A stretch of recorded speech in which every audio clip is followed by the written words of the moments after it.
Hey, hey, what's up, guys? Hold on, move kit, move kit, move kit, move kit, move kit, move kit, move kit. Skip to the live, yo. Okay.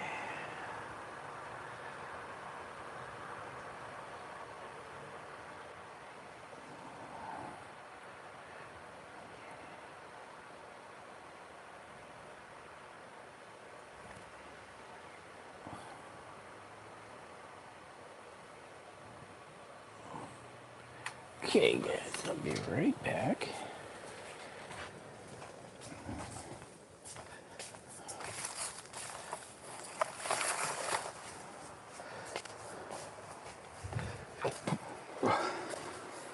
I need these glasses. Okay, so I'm gonna do a little cleaning of this.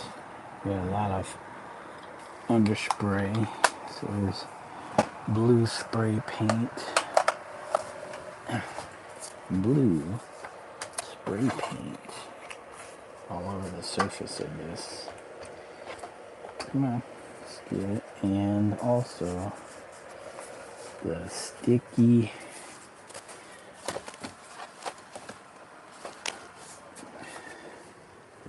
tack. Sticky icky tack.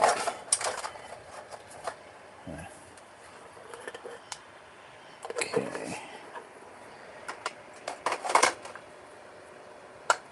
Use a little solvent, but first let me grab some gloves.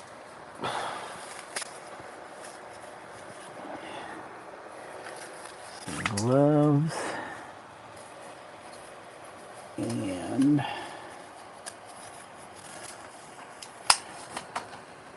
okay, let's turn this on the side. You'll be able to see when I start cleaning this.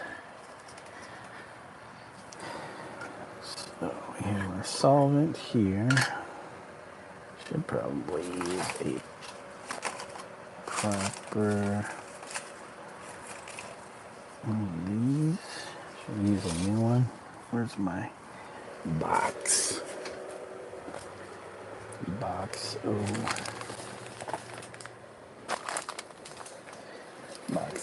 towels. Okay, come on. Come on. One second before I splash all over the place. We don't want to splash. Well, fresh cup of Joel. How we doing today? I'm assuming you got all those pots notched out. Notching pots.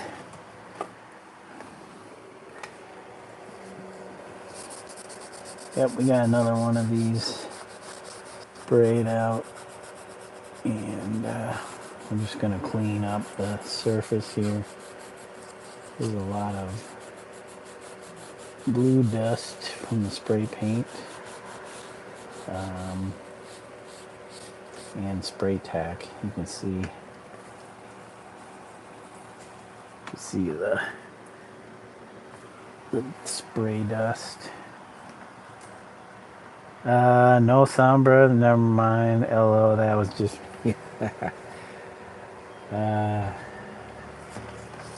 no problems, Joel. I've had that happen too, and then I just reset my YouTube and the sound comes back usually.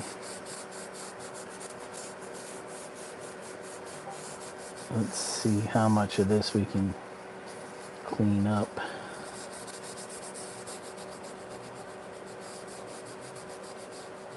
I should probably do that. Even the blue lines.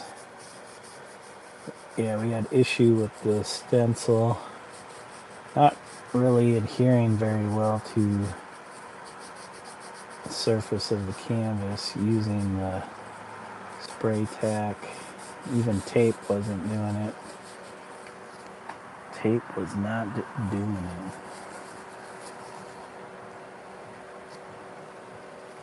But hopefully,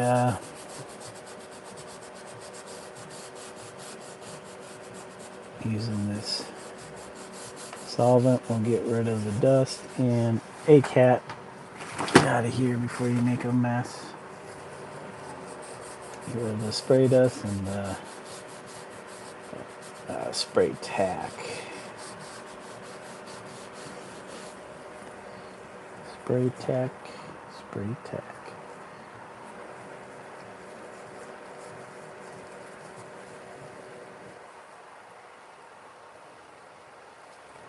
Seems like you've been pretty busy, Joel. Looks like you have a lot of pots made. Just hanging out back there.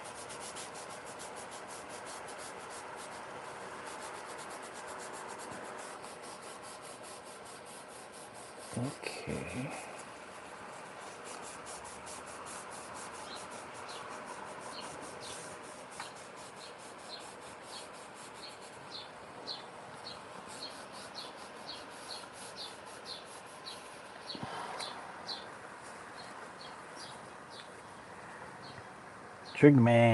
Trickman, would you bother trying to clean all the little bits?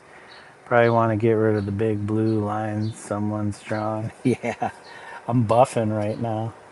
Trying to buff this piece. I don't know who came through and did that, but man, I hate graffiti.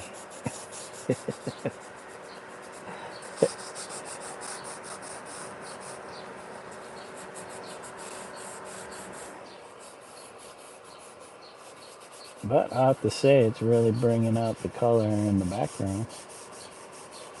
That blue dust. Spray dust.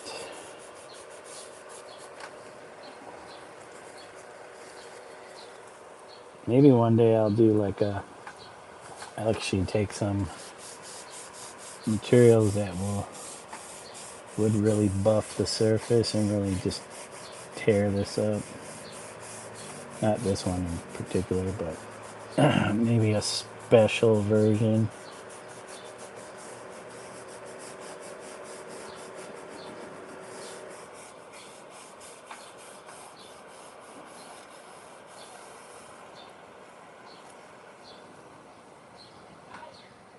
Yes, sir. I've started a landscaping gig for the warm months, so I've been working 7 days a week. Holy crap, that.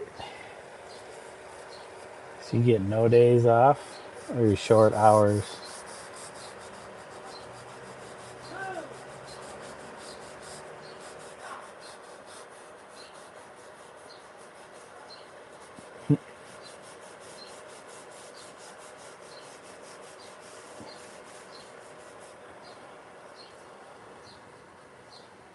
Been a busy, busy bee.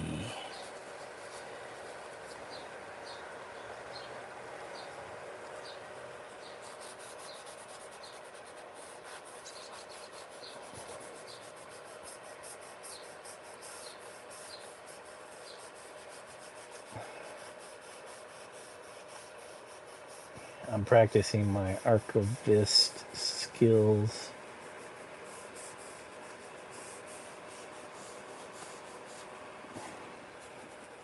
Maybe one day somebody will throw a can of tomato sauce onto this piece.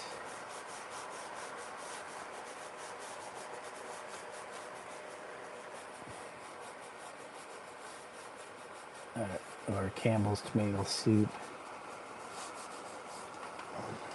Maybe chicken noodle soup. Just between that and the pottery, only put about 30 hours into landscaping. Okay.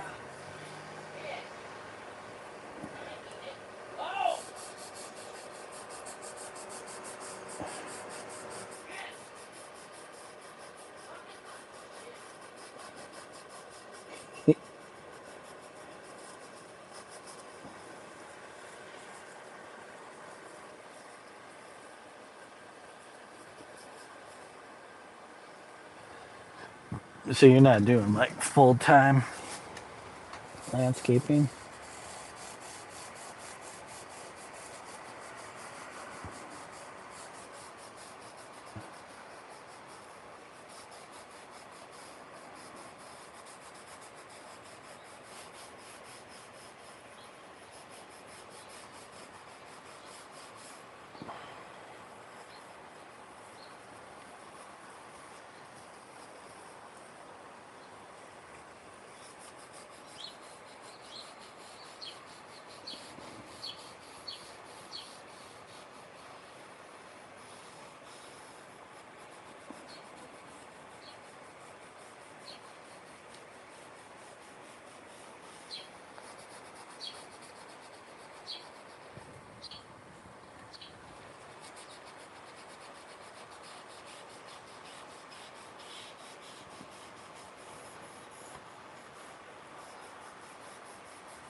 I'll find a clean spot on this in here.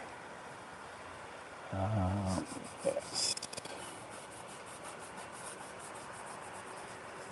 Quite a bit of underspray.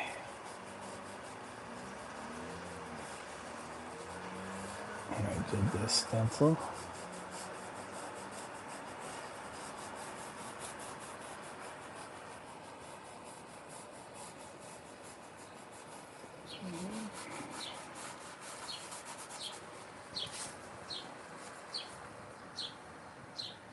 Hey, Sabrina Suburban Garden, welcome. Just Monday, Wednesday, and I'll pick up days if it's raining or whatnot. Then Thursday and Friday in the studio. Market on Saturday and studio again on Sunday. What's the market? Are you doing like a selling your pots or your pottery at a local market? That sounds like a pretty cool gig.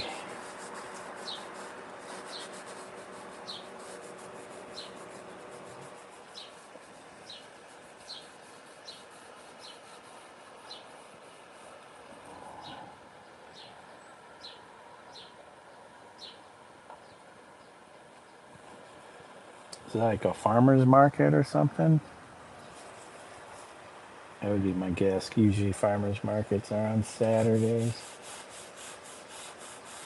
At least the one here, they do Saturdays. I don't know if it's going yet, but probably soon. Not sure if they start in May.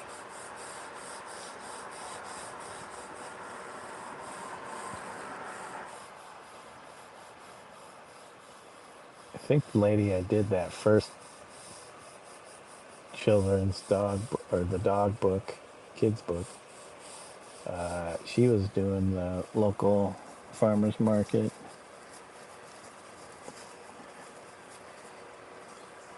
I think they did a second run on that, second pressing of that first book, I think. I'm not sure. Hopefully, they can get their money back. I don't know if probably why they haven't been able to do this third book yet. She was telling me her sister has the story written for this third book, but it didn't say when they were gonna get going on it. So I figured if they did a second pressing of the first book, that probably ate up some money. But as long as they're selling books, that's all that matters. You said, yep, Owen Sound Farmers Market. Nice. I'm lucky I got in. It's year round. It has an indoor area. And they put me in there so I don't have to break down my booth. Oh, wow. You just have to make sure you have stuff to sell. Sounds like a good gig. Hey, man, congrats. It's nice. You work a little part-time. So you have a little bit of security. I don't know how well the pot sales are. Pot sales.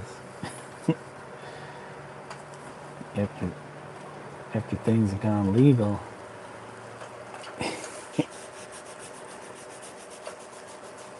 Uh-oh. Oh boy, the rain is coming. The rain is coming. I have the window open so I get some fresh air in here. Since I'm using this solvent.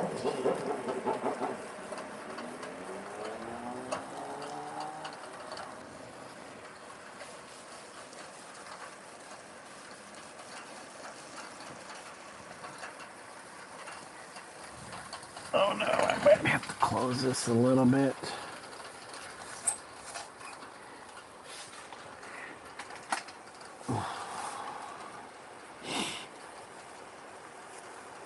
So are you selling your pots under fresh cup of Joe, or do you have a different name for your pottery stuff?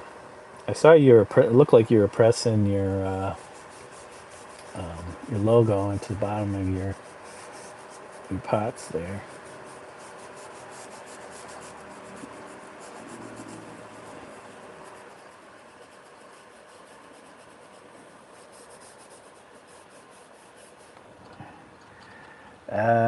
It varies. Some weeks I just break even with the market fees. Oh yeah, oh yeah. If you had a few 500 plus weeks too, oh nice. Hopefully the market fees aren't taking a huge chunk of that.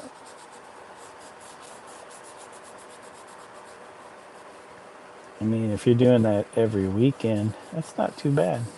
It's not a bad gig at all. Sure, it helps pay for any materials, gas for transport.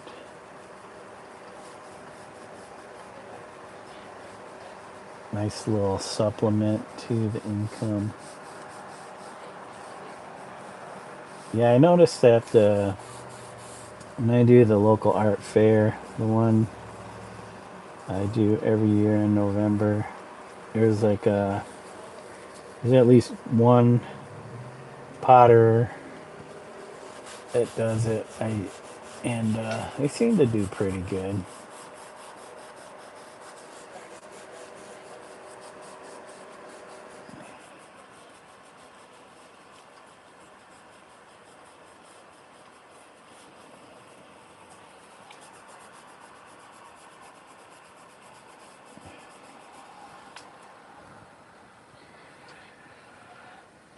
$25 a week. Oh, that's not too bad. Best value and has kept the pottery in the green, but I'm not really paying myself or anything. I mean, as long as you could continue to buy the materials, I'm sure eventually that'll change. You know, people, especially if you're producing good stuff, people will come back, or the name will start to get out there more. People will start looking for your pieces.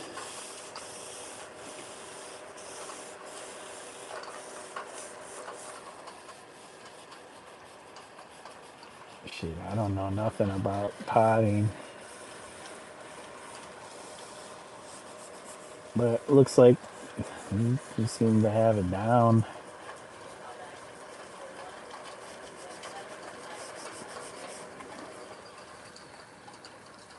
That's the dream. If yeah, a free hobby is very nice. Yeah, if you could pay for your hobby.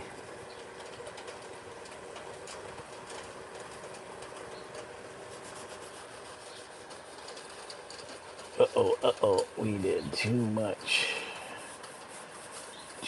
solvent. Not trying to get rid of the line. Yeah, hopefully, I'm also doing this to see how the solvent affects these acrylic layers.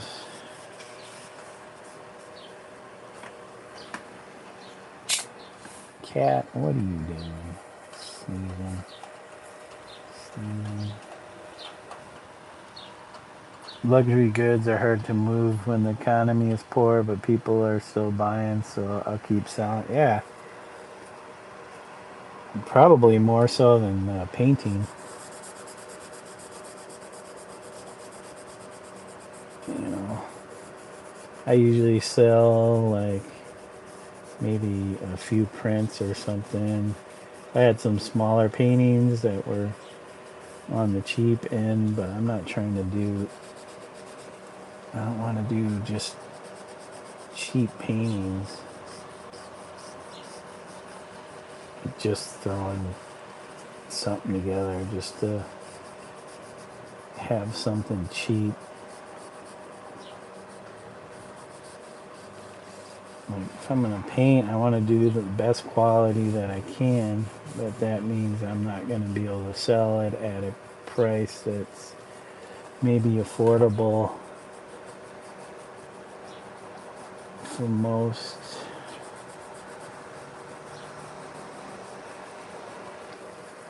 But yeah, hey, I'm happy for you, man. That's awesome.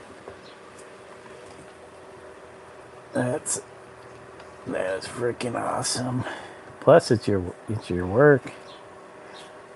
You know, you're getting your work out there. People, maybe you get, I don't know if you get repeat customers or people coming back. Yeah, luxury goods.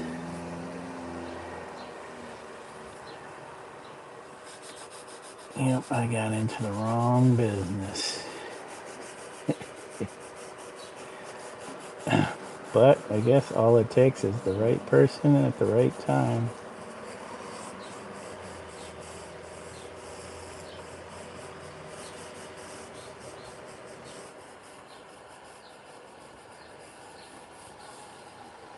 I'm hoping this is removing the spray tack too.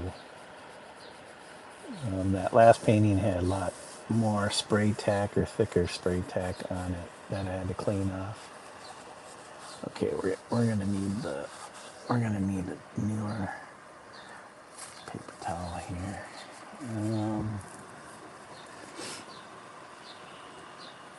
I might have to rotate this around too. I appreciate it, man. I feel like it's mostly luck so far. Haha. I don't know. You've been putting in the time and the work. You know, if you do that, people start to recognize it. I don't do enough of the market thing, though. That's my thing. Maybe I'd have more sales if I got out there more.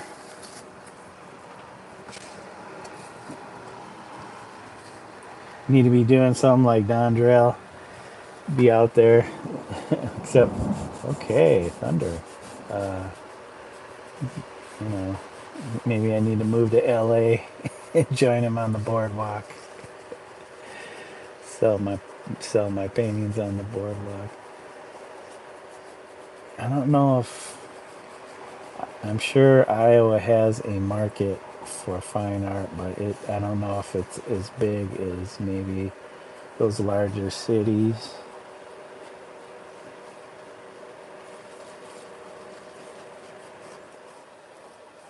Okay.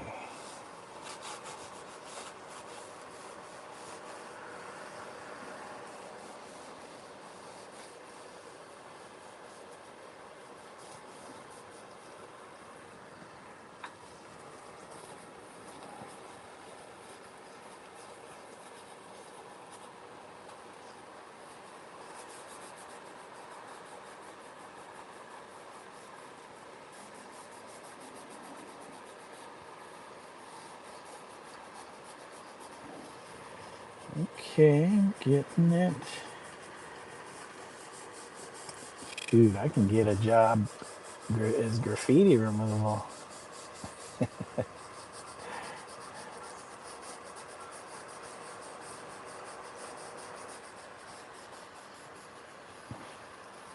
don't know how much graffiti there is here. I know there's graffiti, but I don't think it's like a problem like in some cities. So That's probably not the priority till it shows up.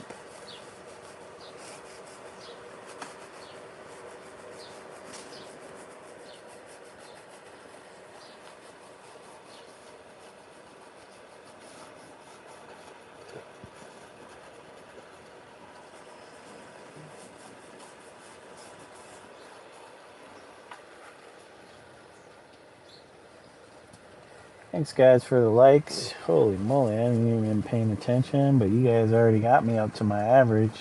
Appreciate it. I'm not even painting, just like cleaning the spray dust off of here and spray tack.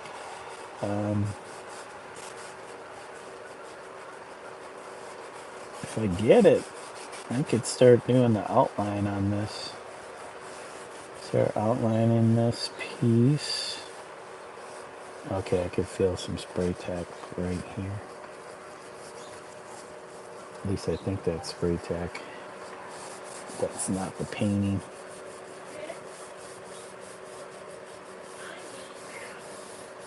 Somebody's causing my wife pain. She's working 6 p.m. to 10 p.m. tonight. So I'm sure the cats are bugging her. And my guy Zato trying to snuggle up on her while she's trying to do her work. Yep, get this outlined. The paint coverage on the light blue came out a little like sputtery. I don't know, it seemed like it was fine, but I don't know, because the stencil wasn't sticking very well. I was having issues actually applying that layer, so it's not a nice even coat. But I think there's enough on there where it's got a different effect. It's got more of a speckled effect to it than the other two canvases, where it's a lot smoother. But you know what they say, happy, it's not a mistake, it could be a happy accident. No mistakes, only happy accidents, as Mr. Ross used to say. Mr. Bob Ross. Thanks guys for another like. Got 9. Let me I don't want to do too much across the whole thing, but I need to get whatever dust is on here off.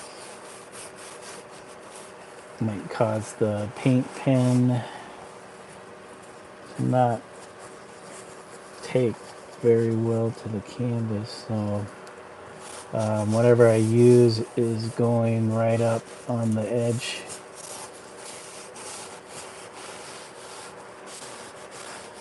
Right up along the edge here.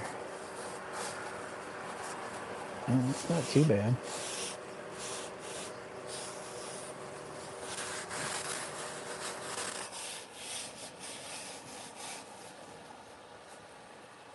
I just don't want to remove too much. I guess if I push hard on it.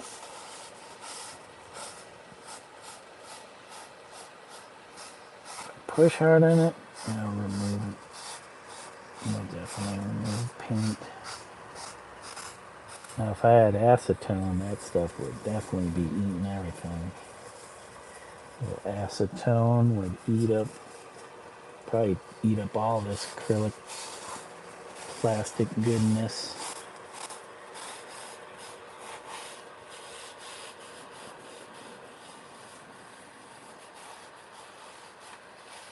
So these spray paints, the blue is a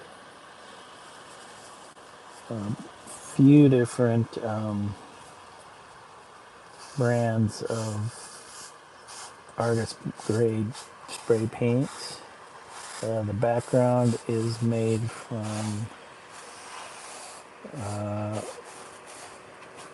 canned latex enamel, artist grade acrylic paint, and hardware store brand spray paint. So we'll see how this holds up over time, being that we have different layers of paint, types of paint on here.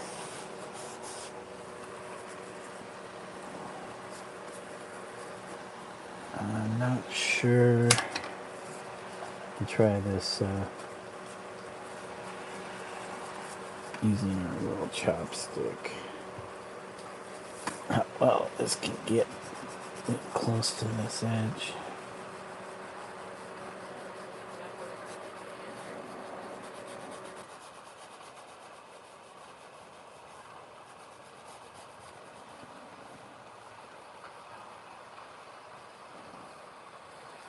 Oh, starting to pull some of that away. Cosmos, welcome. Thank you for joining us in the chat. Thank you for saying hi. I hope you're doing well. Having an awesome day. Or at least a day.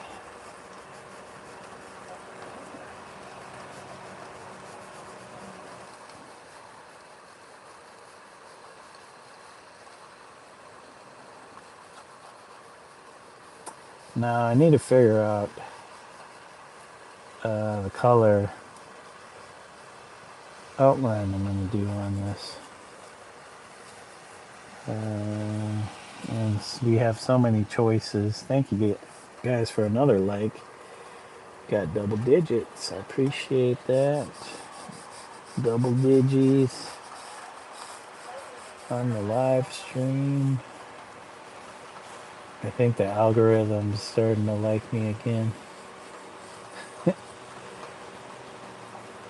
This past few weeks, the streams have been pretty scattered. But I have, like, at least within the last 2 to 4 days gotten in 3 streams, so hopefully that means the algo is starting to optimize itself.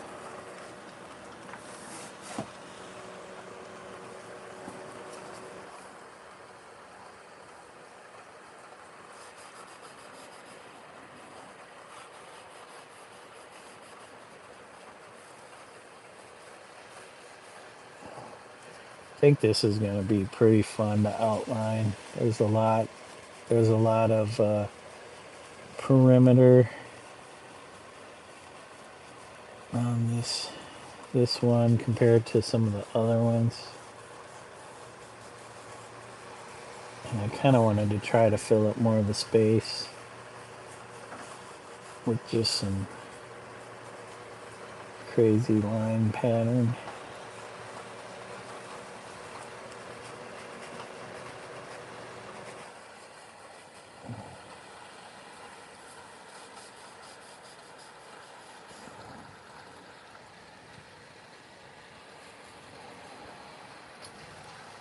I don't know. Let me know in the comments, guys, if you enjoy this or not. This style of art. I'm curious. I'm sure if I start to do enough of these, a number of these, they'll evolve as far as how I do them.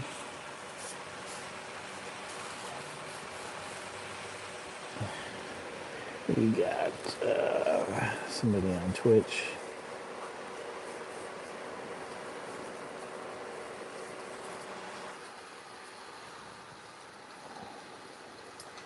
You can tell me you hate it, love it, got some criticisms, a critique, praise.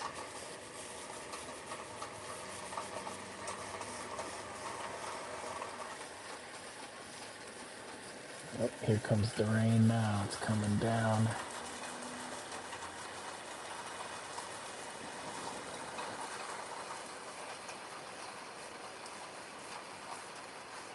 Okay.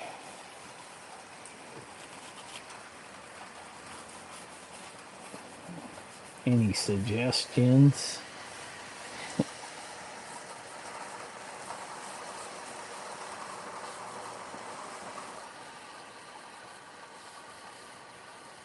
I actually like to do some of these on a very large scale.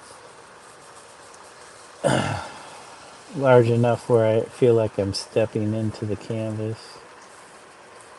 I have a few in the garage, about 5 foot by 5.5 foot, with stuff kind of already started on it for the base underpainting.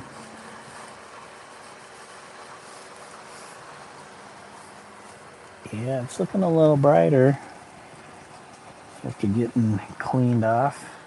Joel says he's a fan. Thank you, Joel. Did you catch my other ones where I'm working on more figurative, illustrative pieces? I don't know.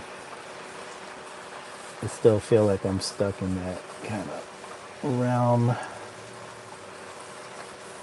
But I feel like once I finish paintings that I have started, old paintings that I have started, once I've kind of completed those, I feel like I can move on to doing something different with my figurative work.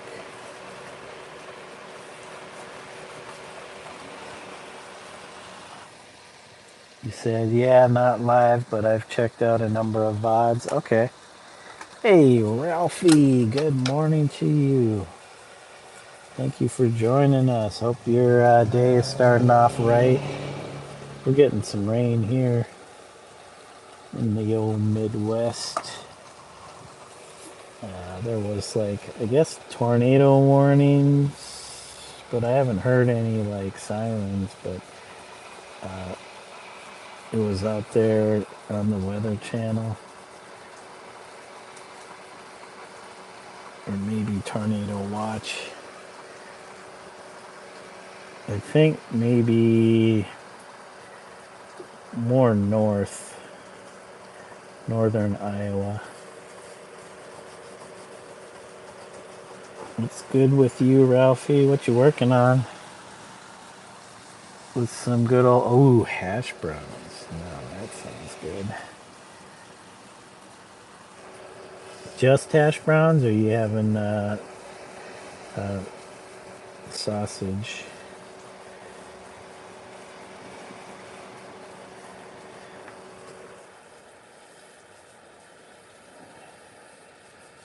You know what I haven't had in a long time? French toast. Good French toast. Nice, tasty.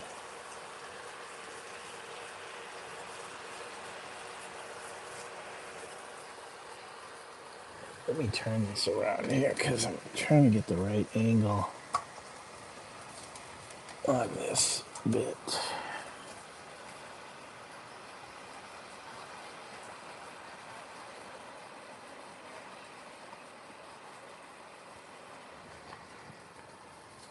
No sausages, but I'm gonna be working on some Spanish Baroque paintings later. Nice. Anyone in particular that we know?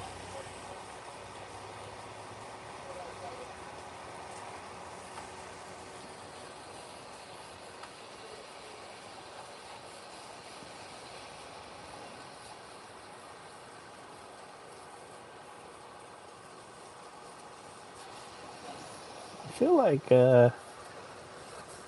feel like we got this spray tack, but I won't know until this isn't completely the solvent on it isn't completely evaporated.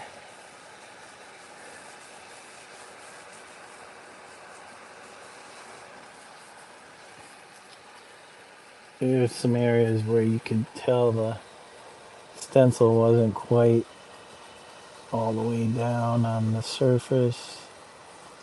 So there's underspray that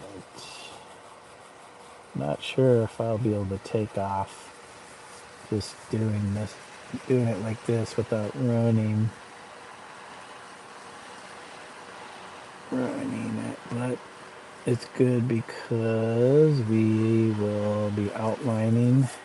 That is the next step, is figuring out the color for the outline. I don't know if I'll do a double outline like I did on the first two. Single outline. When I was doing the double, the first line was pretty thick, and then the second line was a lot thinner. I do have like a lot of these little narrow straights that if I start outlining, I don't want them to completely fill and then end up touching the outline of the other. So I'm trying to think how narrow I need to keep. Yeah, like here's pretty narrow right there. This is narrow.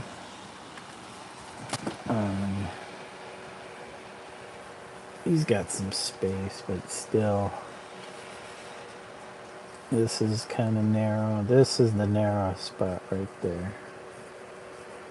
For sure, that's the narrow spot.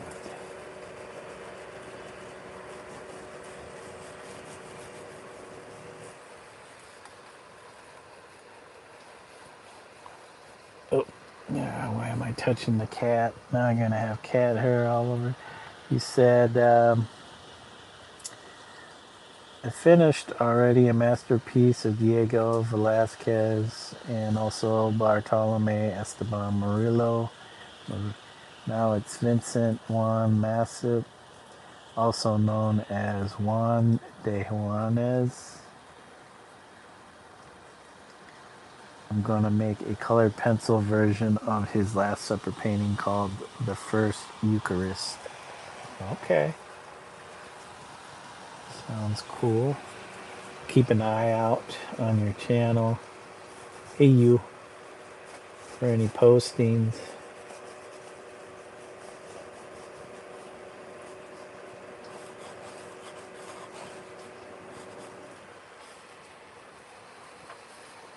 You know what, guys? I think we got most of this spray dust in spray tack. So I'm gonna break out the paint pens here, and then we're gonna figure out what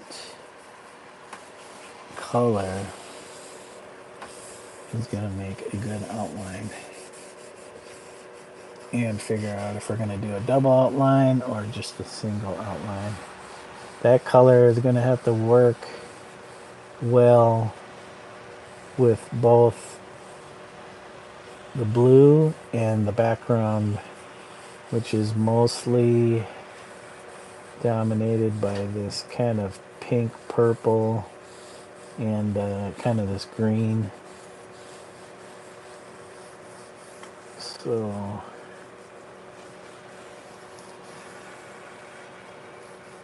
the double outline really helped those other ones, because I could have something that was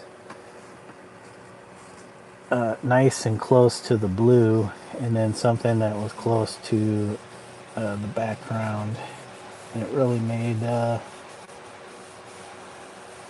those things stand out.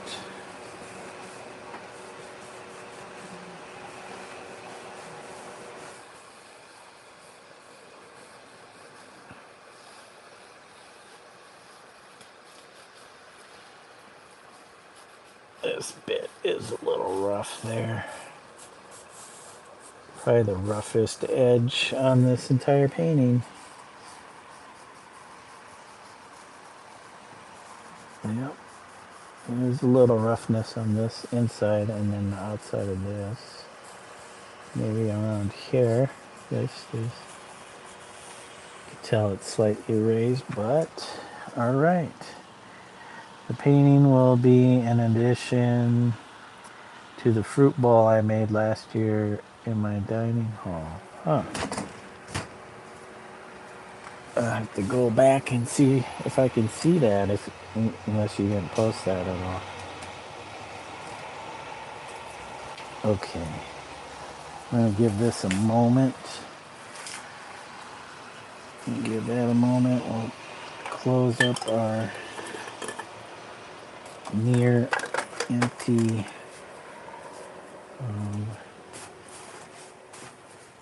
solvent thinner. And let's grab the old bag of paint pens. Oh, I do have a yellow in here.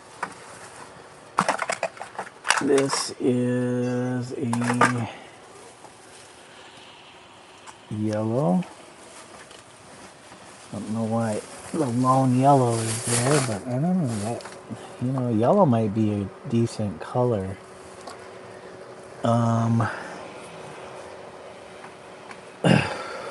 Here's my other ones. I'll show you guys. If I can find the...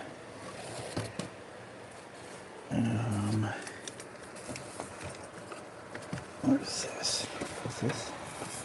Nope, that's not it. Where is it? Must be this one here. I need to do some cleanup around here. Yep, here we go. Alright guys, so this was the one I did just recently. You can see it's got the fill of the line is red, kind of a reddish. We got the orange outline, and then the outer outline is kind of a teal or aqua, I think it was. And it turned out pretty good, I think, with the double outline. It's a lot of texture to this piece. Oh man, something was pushing up against that. Oh, there's cat hair. Oh, cat hair. I have to put a little bit of water on there to tighten up the canvas.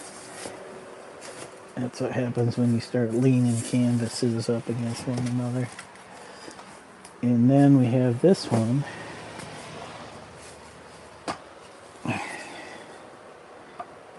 This one has the yellow fill, spray paint fill with a green outline, and then the outer outline is kind of like a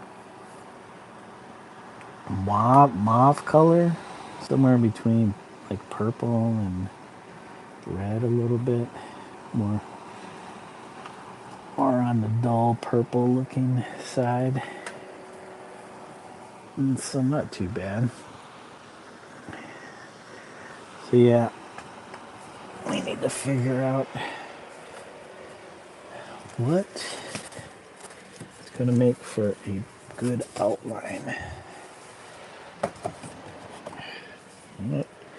What will make for a good outline? Like I said, the yellow isn't too bad. Cat, please stop being a menace. Got kitties out here being a menace. Quit being a menace. God, you're being a menace.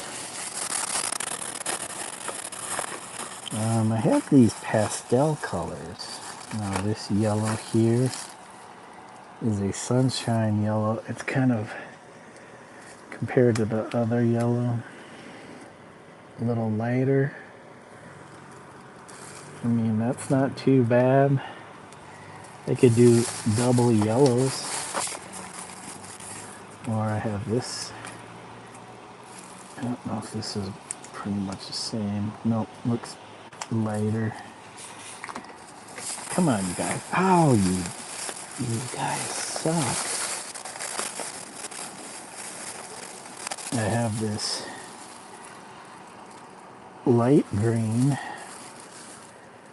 You know, I could do the light green and then maybe the yellow.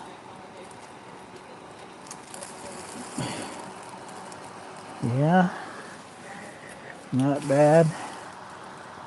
I'll replicate 2 of his paintings, which are my favorite. The painting will be... Oh. Which painting? Ooh, maybe pink. Whoa, green and then pink. What? Is that too much? Is that like a crazy combo right there? That might be the combo. But I don't know. The yellow kind of...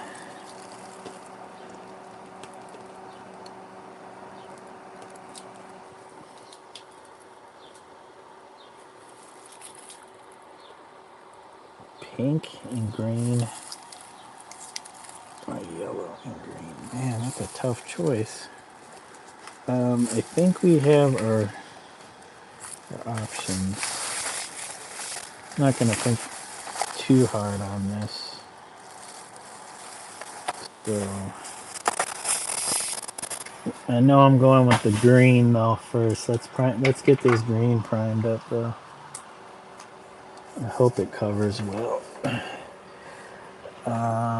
We need something to get this green primed on.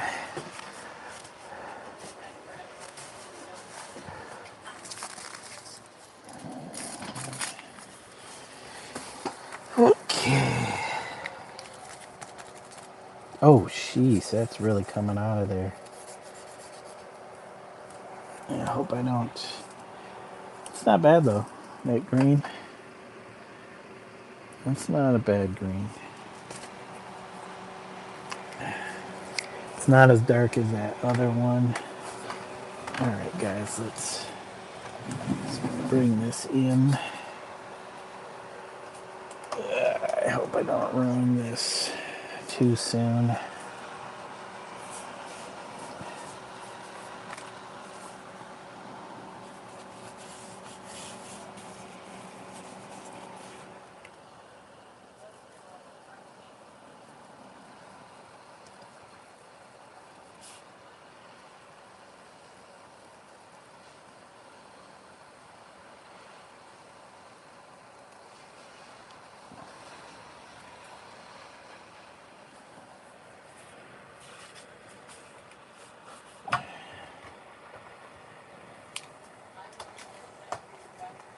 How's this, guys? You guys can see this?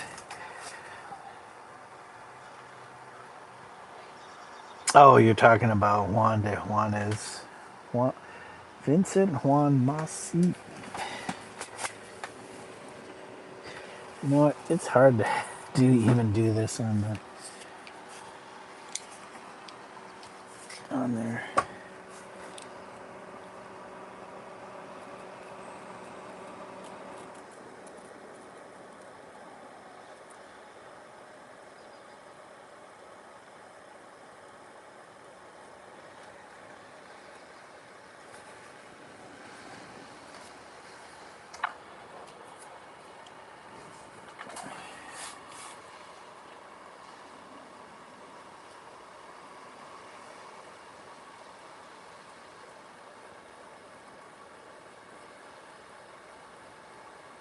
Yeah, this works good because we got the green. We got the green in the background.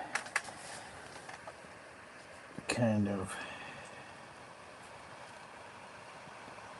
bring that green range back in, but it's light enough that it contrasts too.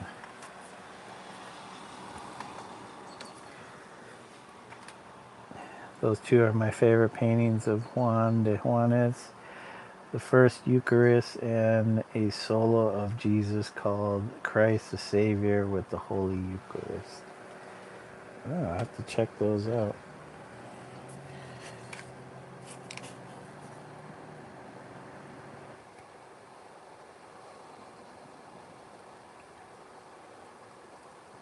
Okay.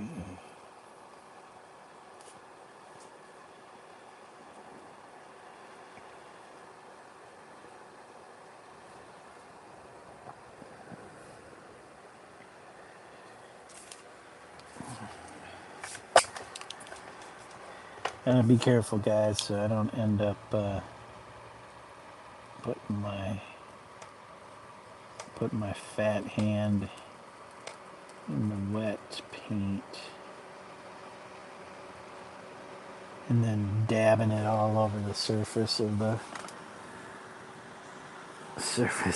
canvas.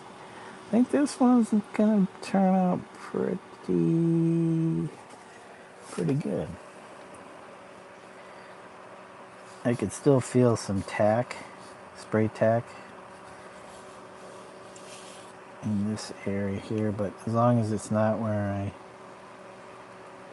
need to lay down this color, we should be A-okay. I'm just going to be turning this around quite a bit though, so sorry if it gets a little disorienting.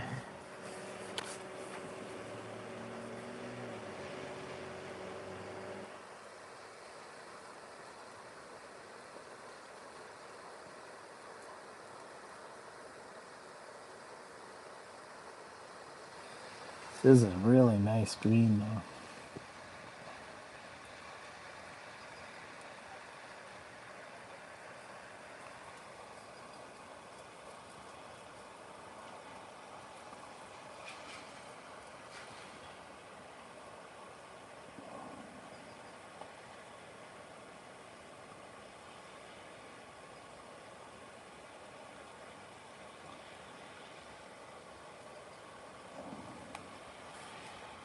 We're gonna make sure we keep this cat hair free. Christ the Savior with the Holy Eucharist features Jesus alone holding a host and a chalice. Okay. Did you mean to write host? What is a host?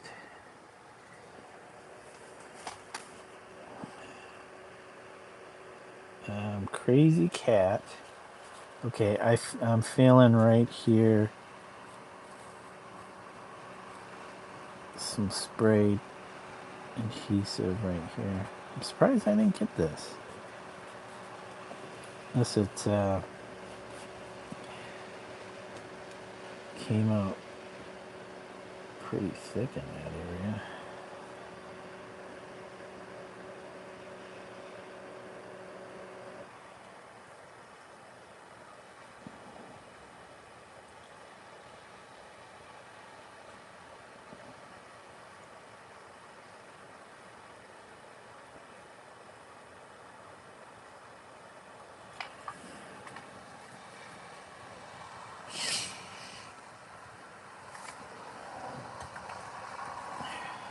One of these times I will try to do a double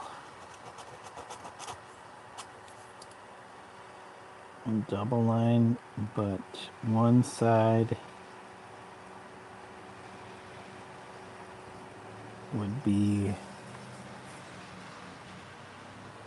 one color and then like this opposite side, based on I guess where you would have a light source and have a second color where the light wouldn't be hitting, and do that all the way around. It'd be kind of interesting to try.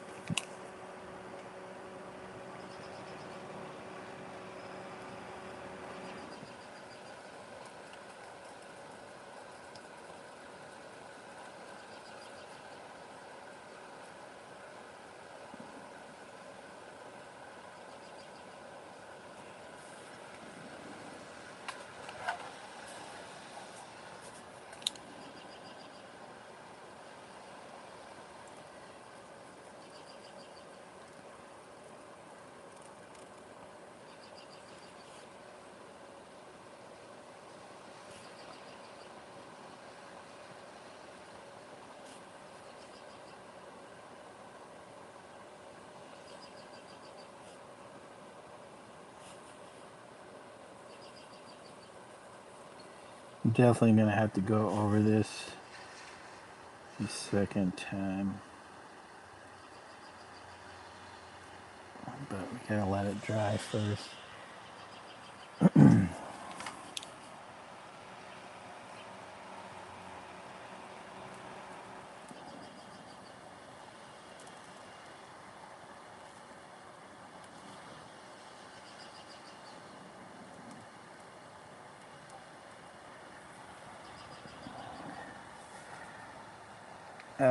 A host is a round piece of bread. Oh, okay.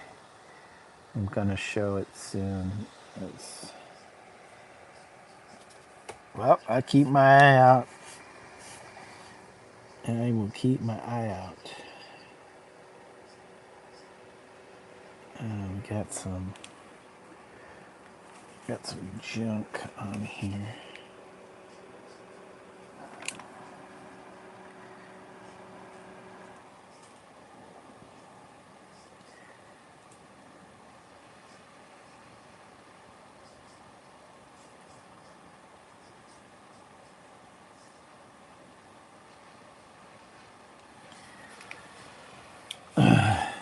So right now, this isn't as thick as the other ones.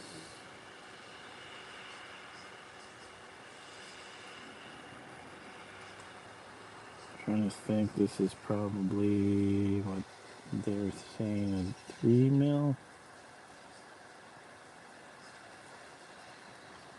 Is that what this was? 1.8 to 2.5 millimeters width on this.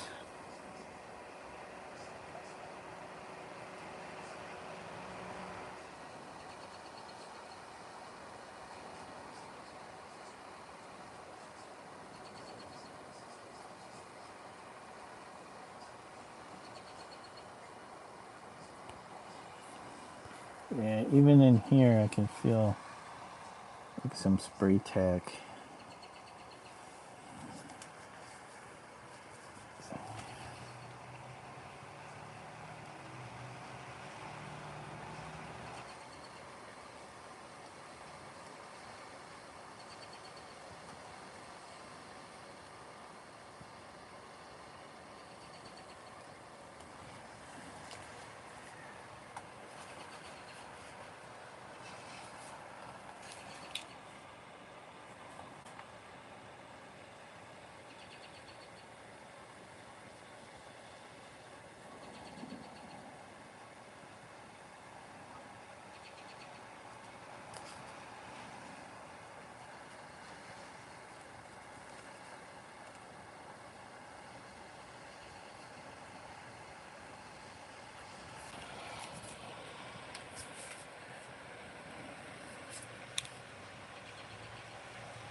Sorry guys, I might be off screen here.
This pen is picking up stuff that's on the canvas surface.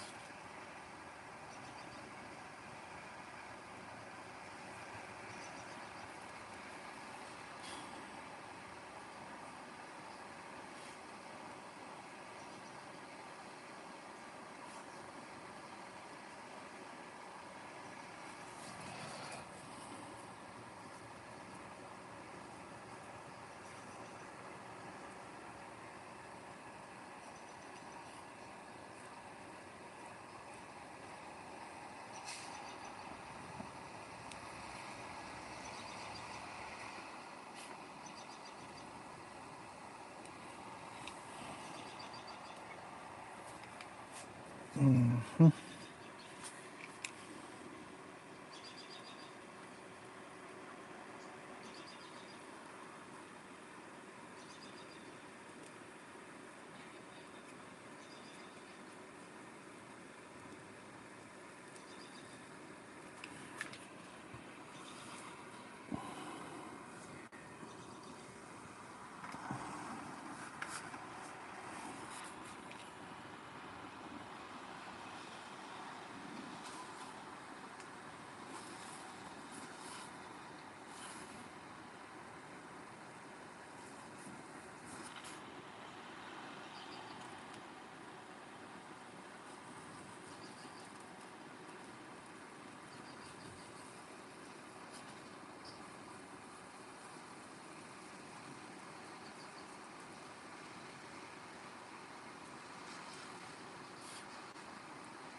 Uh-oh. Getting some wet spots.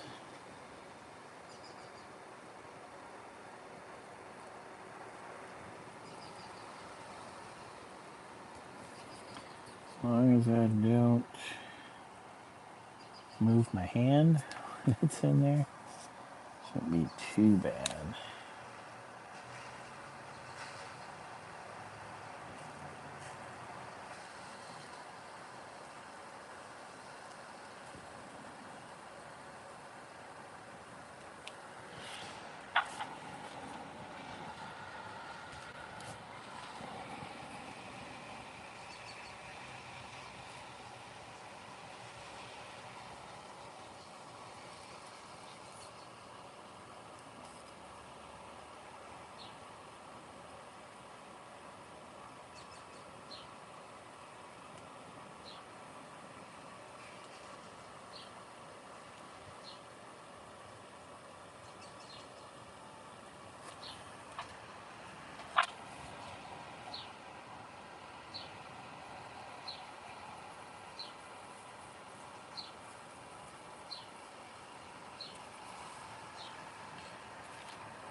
Hold on, guys, we screwed up.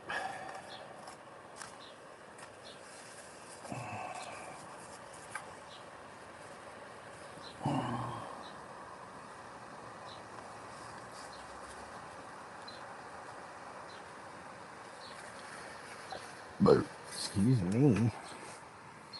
Let's grab some coffee real quick.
Okay.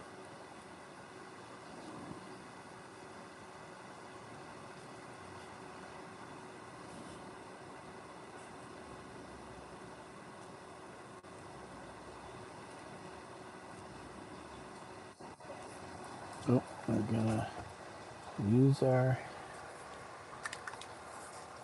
Alright guys, let me go take the dog out real quick and change out the earbud.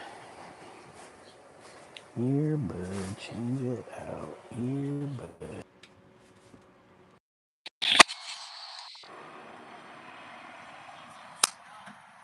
Okay.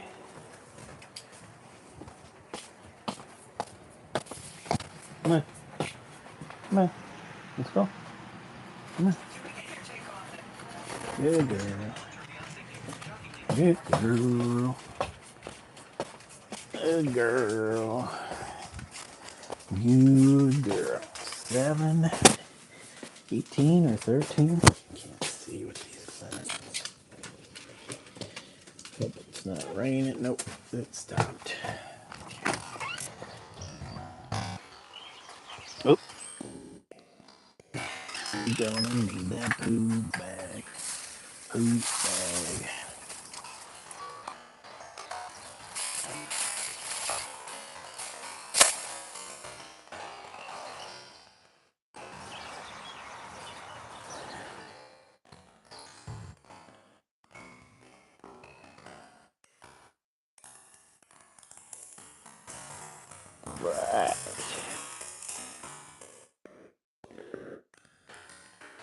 Girl.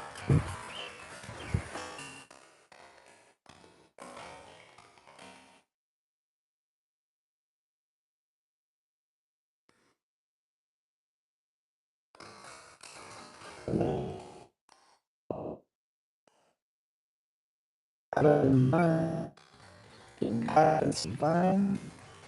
You gotta poop. You don't need to go poop. Yeah, you do. I think you do. You do.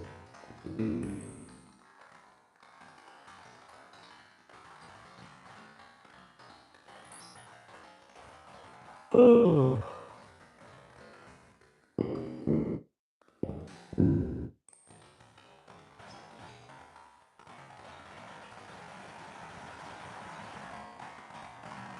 No, that's it. That's it. No pooping. Okay, let's go then. Let's go. Let's go. Let's go.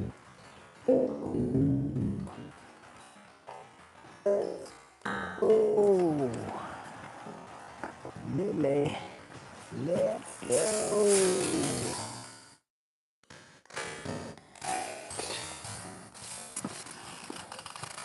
Good girl. Hold on a second. I'm gonna clean you up real quick. I'm gonna clean you up.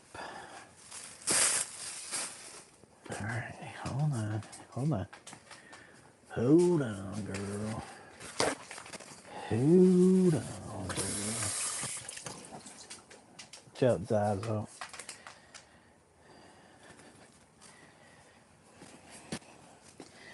Okay. Okay. You be poopy. Let's see your foot. Get that crap off. Hey, where are you going?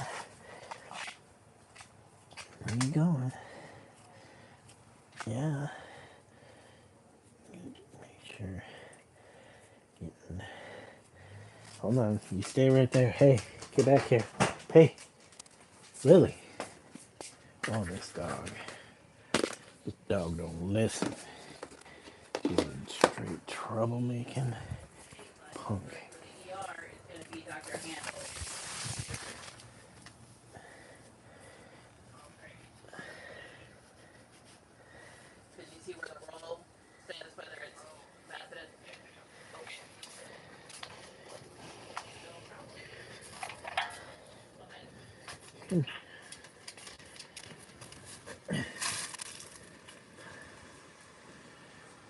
Okay. Just peeing. Okay. Just peeing.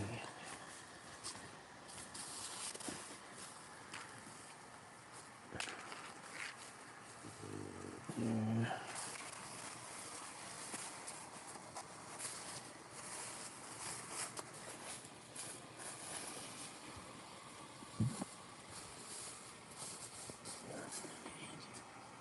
All right.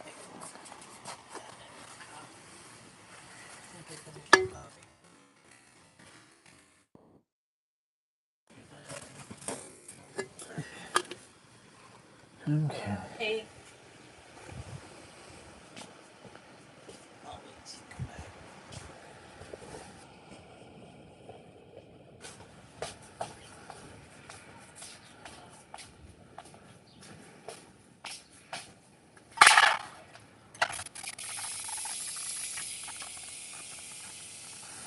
What's up, guys?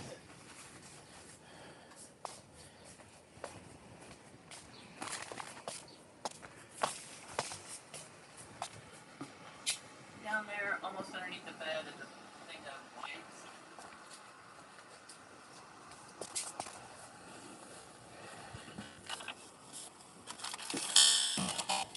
Stuff.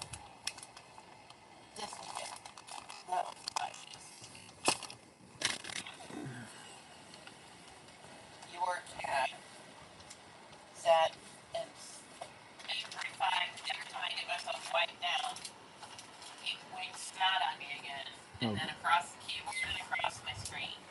Do you need any other wipes? I need, up in the closet, there's some alcohol wipes. The same as the... Curad? Yes. For the life of me, I could not remember the name of the Band-Aid brand that the alcohol wipes were. I just remembered that it was also You the just name need of a one? Band-Aid brand. Just a couple. There's two, yeah. And if you could check the stuff on the porch. Oh yeah. Stuff on the porch. What's on that porch? What's on that porch? That porch.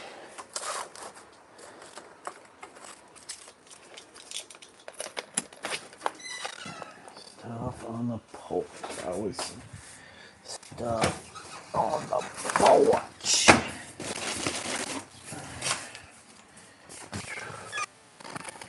Okay. I'll be 1 moment, guys. There was stuff on the porch. Okay.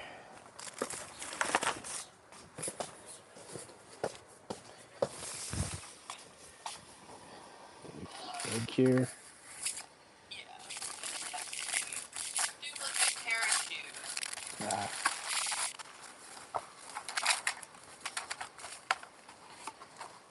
Feel free to give them to somebody if you want to be twinsies. not you. Or I'll just wear them. Or I'll just wear them. Extra pair of shoes. Extra pair of shoes. Za boy. Sorry, Yoda. Sorry, Yoda boy. He's Mr. Snotmaster. Okay. Let me fix my blanket on my chair here. Cat. Okay, guys. We're back.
That is one long line.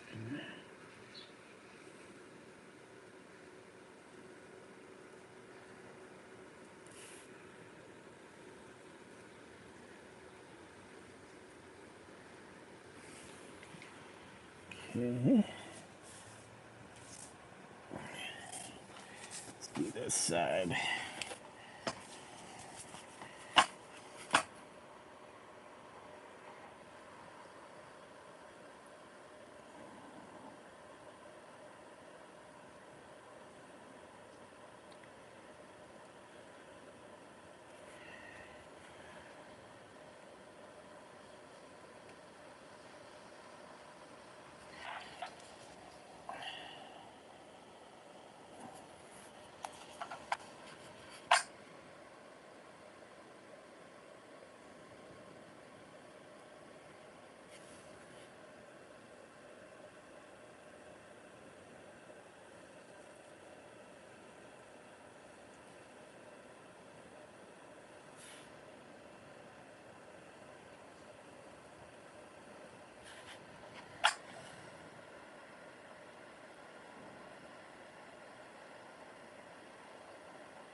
Oh no, what? Oh my goodness, what the heck?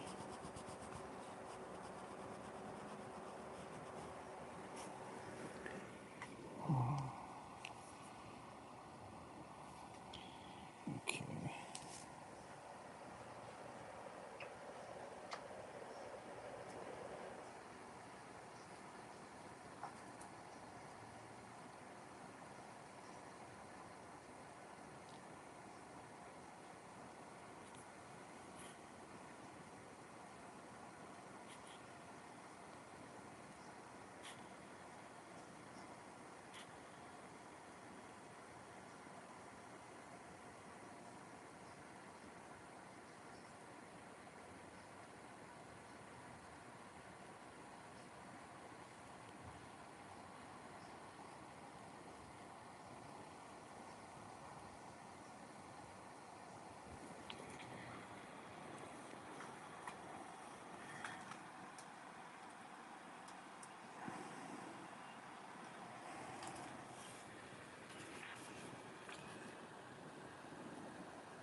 Okay, we got that long line. Yes, we did it. We're definitely going to have to go over some of these lines. Second pass.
Oh my gosh.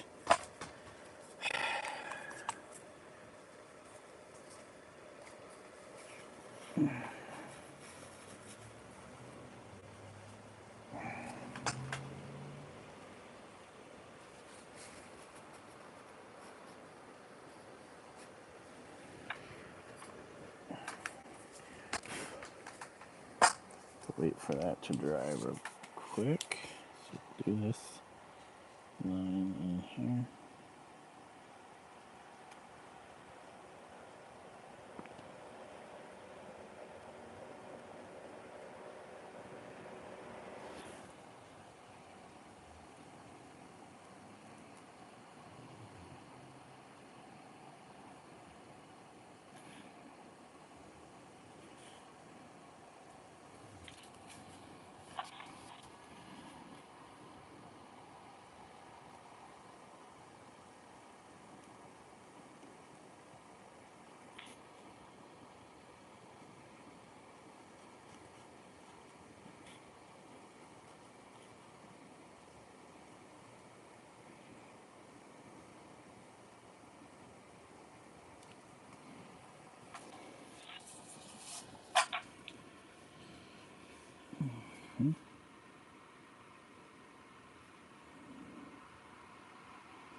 Oh, thank you guys for the one more like. Appreciate it.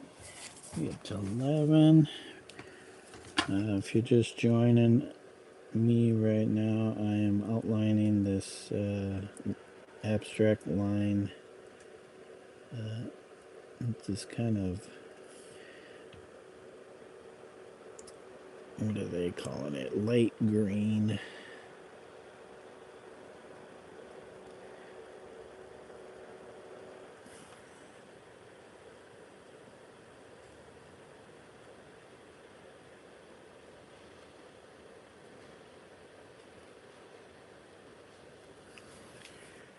Okay, we're about a little more than halfway done, I would say.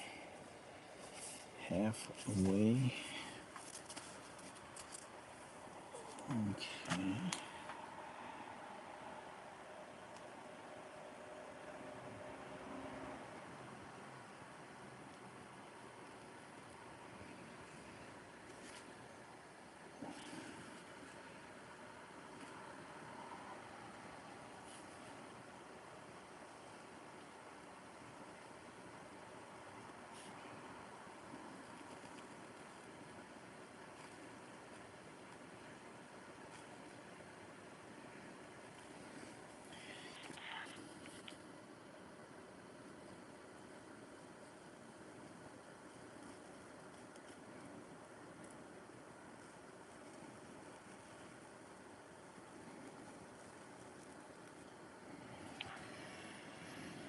Okay.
Hoop, hoop, hoop.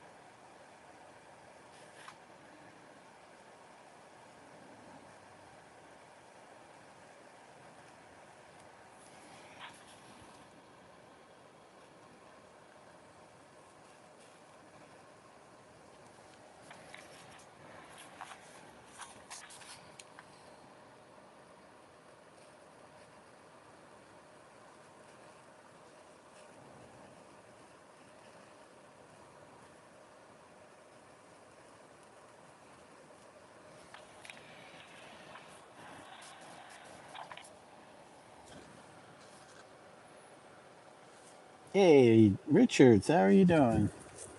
What's going on? Long time no see. What you been up to?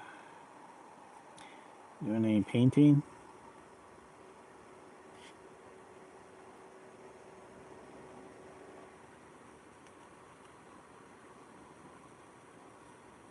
Oh boy.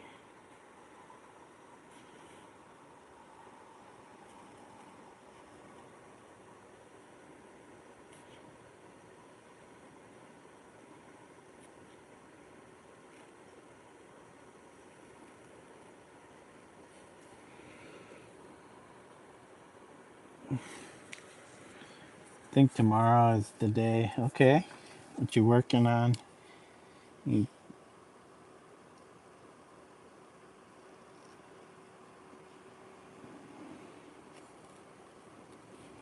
oh boy.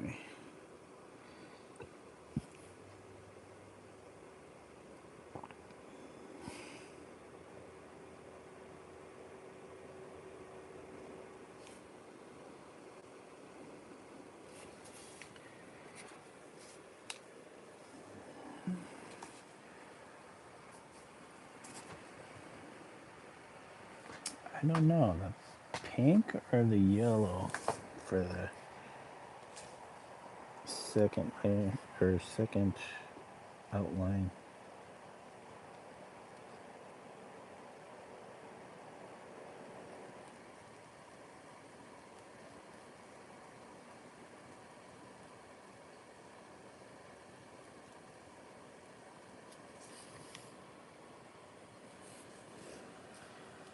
Nothing yet. Okay.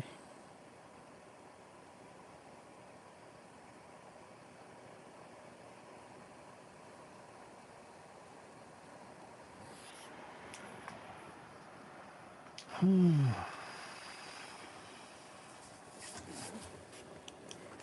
I didn't realize when I did this one that it's gonna be a lot of outlining. A lot more so than the other ones, the other two I did.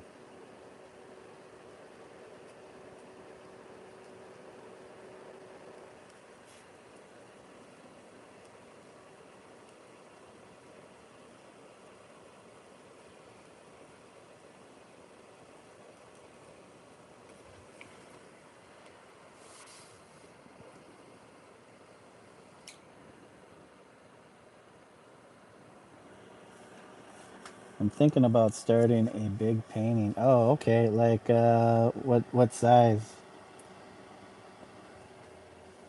Do you know? Like a 3 foot by 4 foot or bigger? I like big paintings. I like doing small paintings, but I also like big paintings.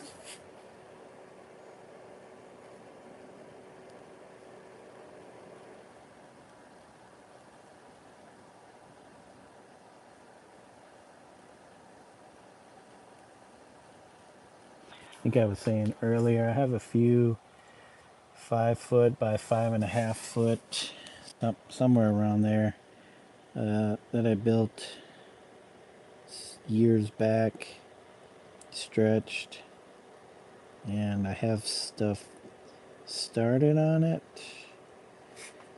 but it's been sitting in the garage for years.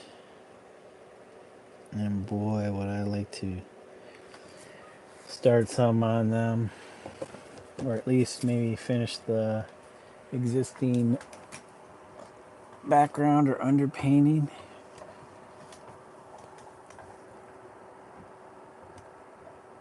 I wasn't quite sure what I wanted to do on them, other than I just started layering stuff on it.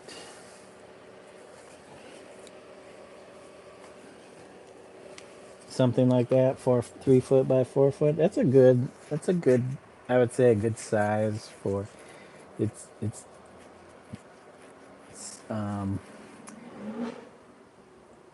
decent enough that if you got space in your home, you can work on it at home,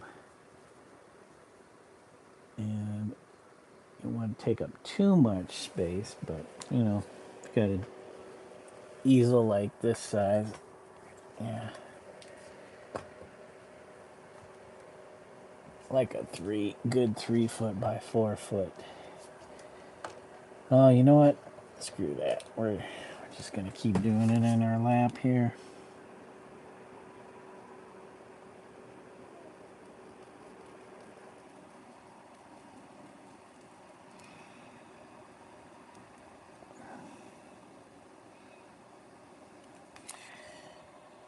Yeah, I gotta watch these cat hairs. They just start once it starts pulling one of these cat hairs, it just starts dragging it around.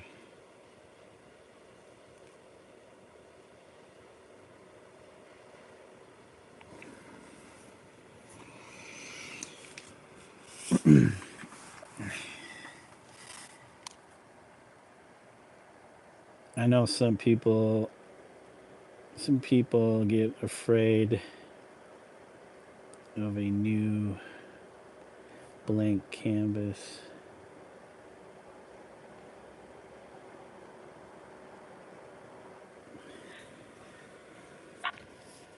I'm only that way because it's like will I ever have another one of these? I need like 5 to 10 of these just laying around, because I have so many ideas. That's where having a nice studio space would come in handy.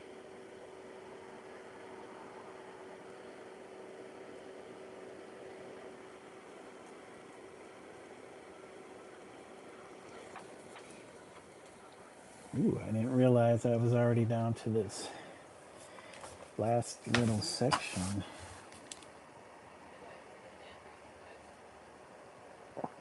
We will do a second pass. Who knows? It might need a third pass to really make this line opaque. It's kind of thin right now.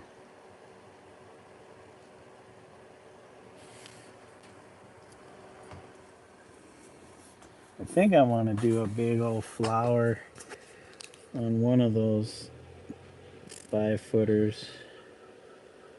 I have this this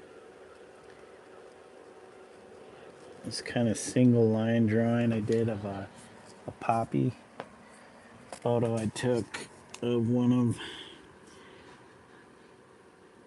a poppy flower in our garden some years back. And then from that I did kind of a single line drawing of it. And I knew it wouldn't work with a canvas this size. It needed something bigger because of the line. But I keep thinking about how I'm going to do it.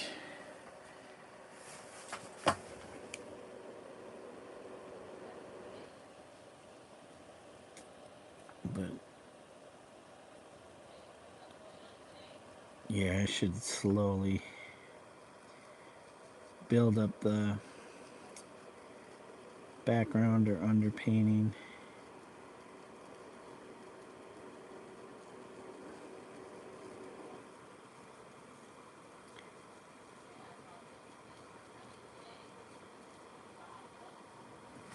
Okay, this and that. Yeah, I don't know if I have it. I might have it on my iPad here. Let's see. Good thing this I made. I mirrored this from my other iPad, or else all of this, my old stuff in Procreate, would have been lost.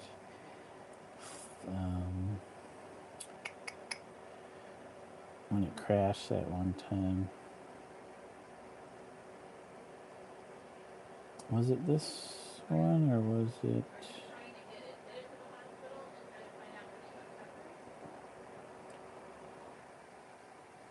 Was it this one?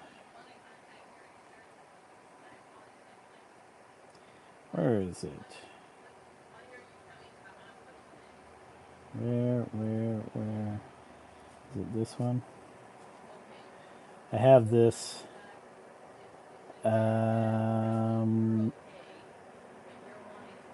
petunia, maybe? I have this one of a petunia. You could see I did 3 colors, a yellow, a blue, and a green, and I just did the single line, and I went over the single line again with the different color. I was thinking of doing that multiple times with the one for the poppy. Let me see. Is it...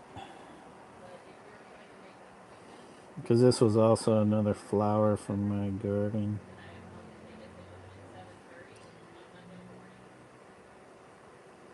I was doing some morning glories, some petunias. Oh.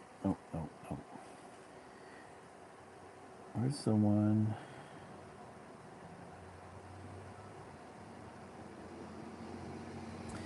Can't remember if I just... Did I just have the image of it. Hold on a second. Let me zippity doo-dah through my photos here.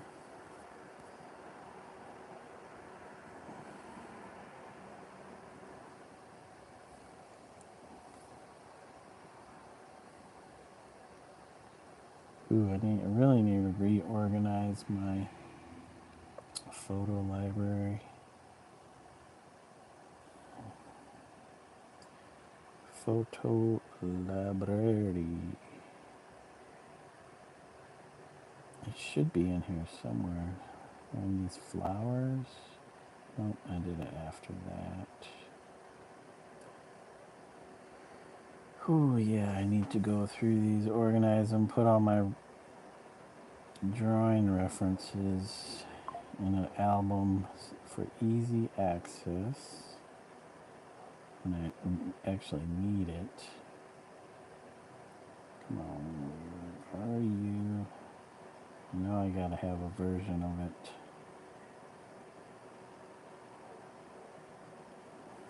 If I don't, I'm gonna be kind of bummed. I know it's on here somewhere.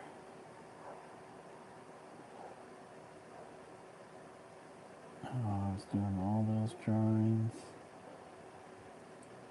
Come on, I know I saved it. I know I saved it.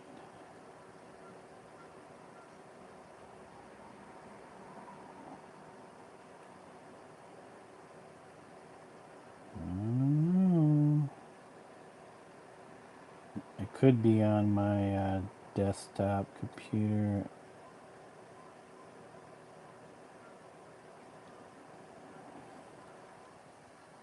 I just completely lost it in this jumble.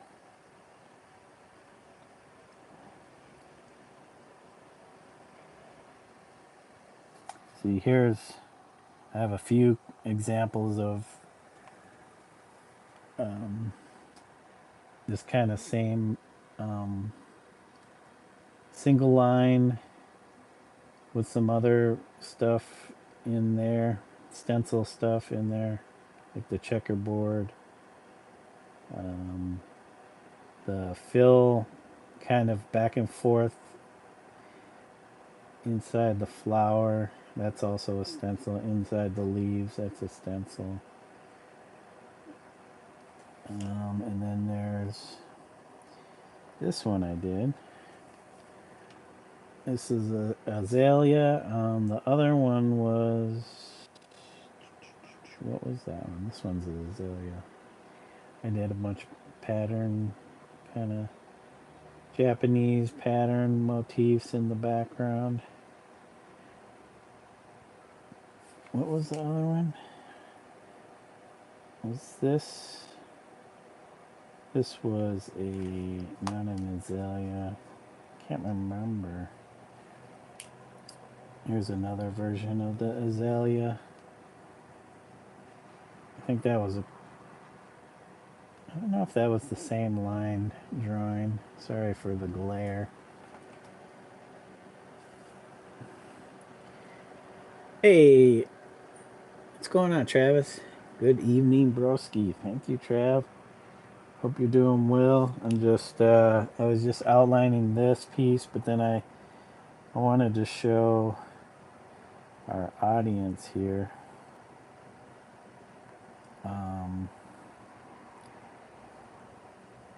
this single line poppy line drawing that I did, that I want to do on a big old canvas.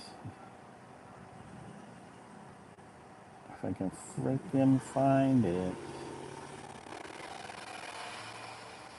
A bunch of old work. Jeez. Boy.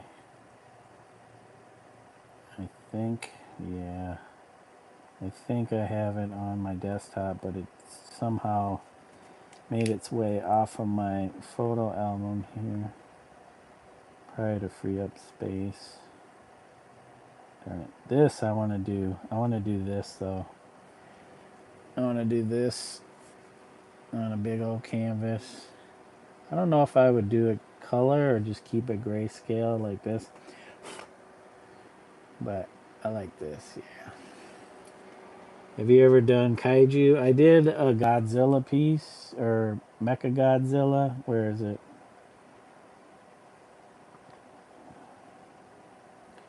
It's somewhere. I did. Where is it? It's not too far back here, I don't think.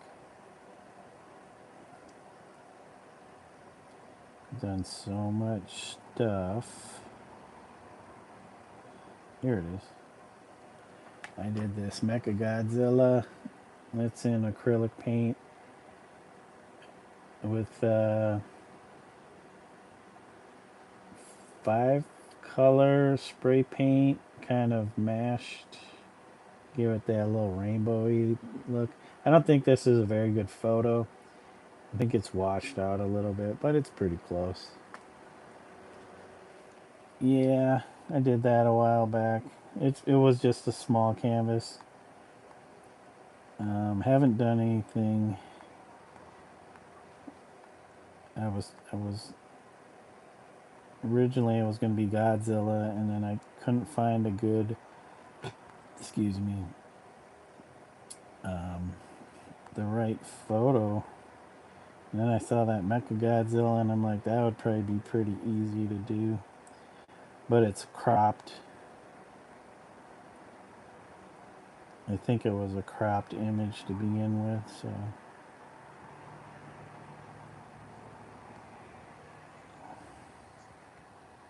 Yeah, man. I know I posted it somewhere. Is it on my Insta? Maybe I posted it on my Instagram.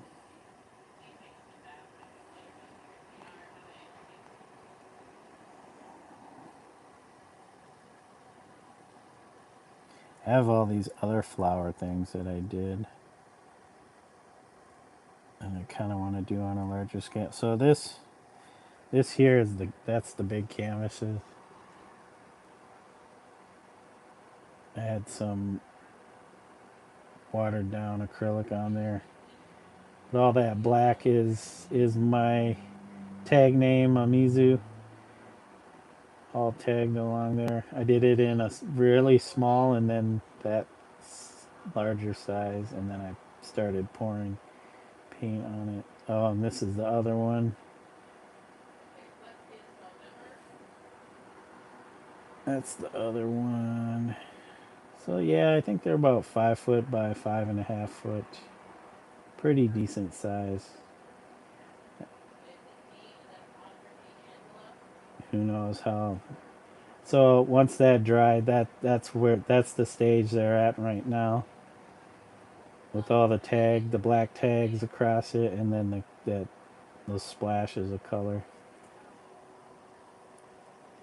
Um, then I have I think one other. It's maybe 5 foot by 5 foot, and then oh man, yeah. See, I got the petunia and the morning glory, but I don't think I have the poppy on here. Kind of bummed that's not on here.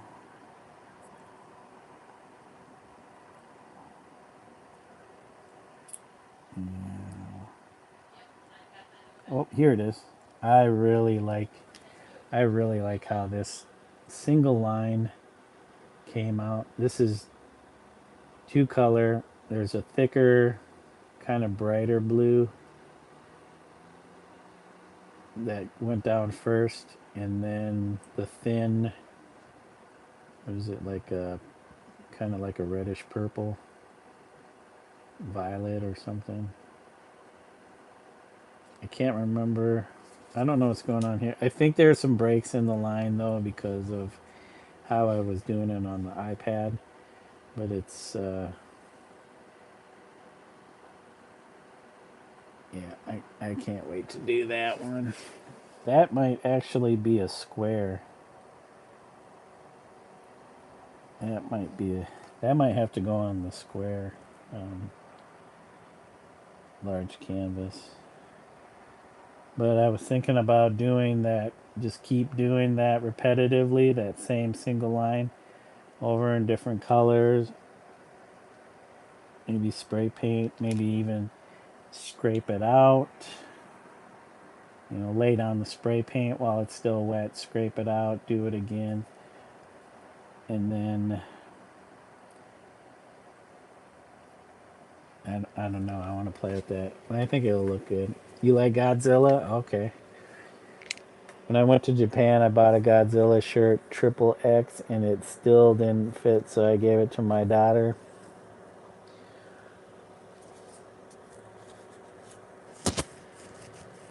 Well, as long as your daughter enjoys it. Um,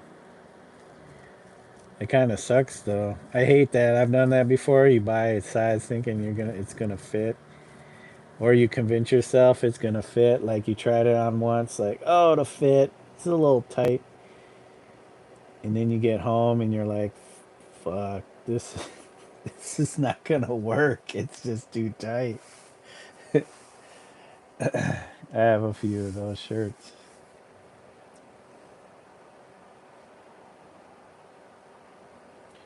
But yeah, that's the poppy. I just like the shape. I like the shape, how the shapes came out on it for a single line drawing. I have to remember where it starts. But if I go over and over it, you know, it's similar, but it's not the same. But um, I think it should create an interesting, maybe texture, especially if I scrape it out. I don't know. We'll have to see. I'm not sure. I might have to do some test stuff, drawings. But yeah, there's that.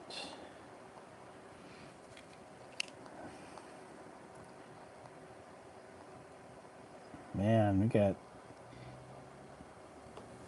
that's Zelda when she was a kitten.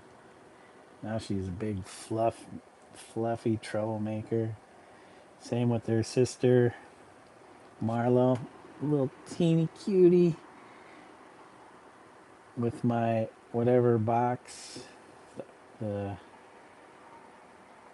sketch box. When I was getting some sketch boxes. Wait, where's the one? I think there was one where one of them was sitting in it. Maybe I didn't post it.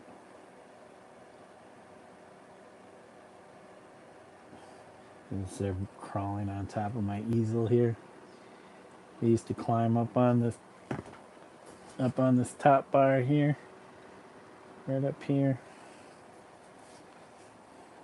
Troublemakers. Here's Zelda, Marlo, and Kire. That's Kire, Zelda, and Marlo in the back. The three cuties. I'm like a pretty normal sized dude in America. Not. Oh wait,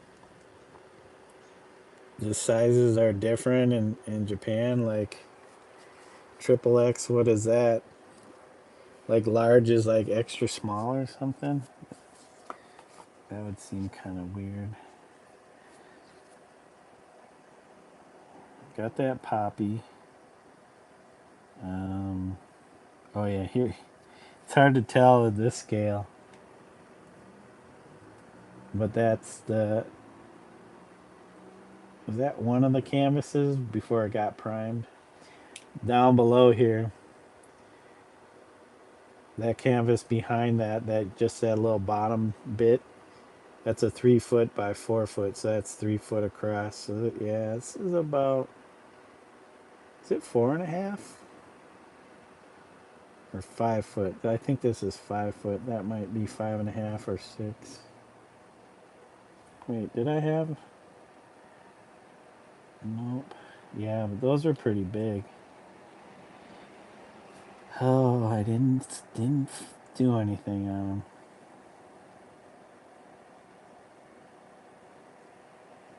Jeez, we got a bunch of stuff on here. I can't look at it because there's a lot that didn't get finished.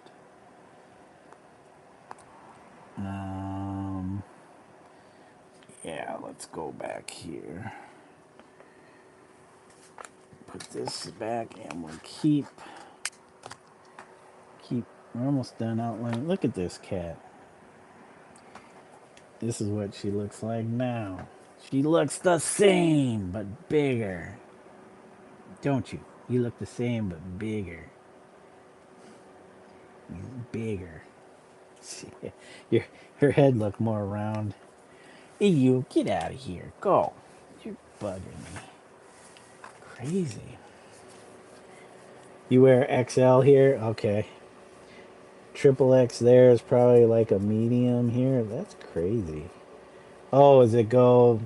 The more X's, the smaller it is?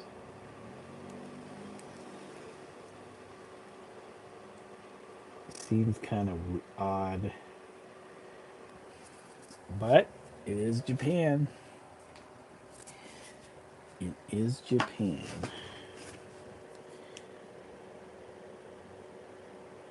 Was it an old Godzilla or was it a newer Godzilla?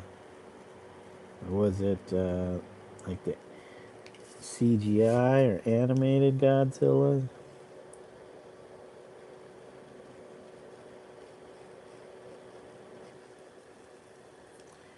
Oh my god, am I screwing this line up?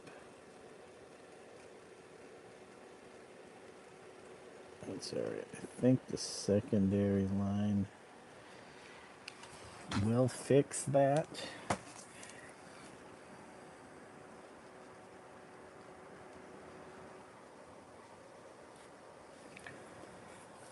No, it's just different size. Okay.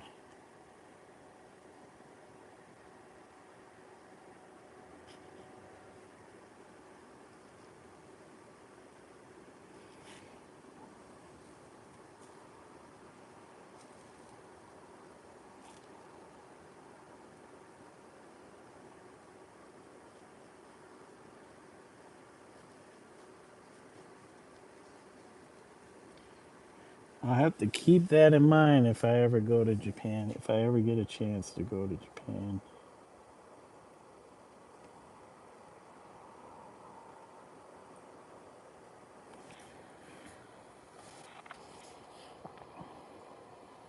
Are you looking for a Godzilla?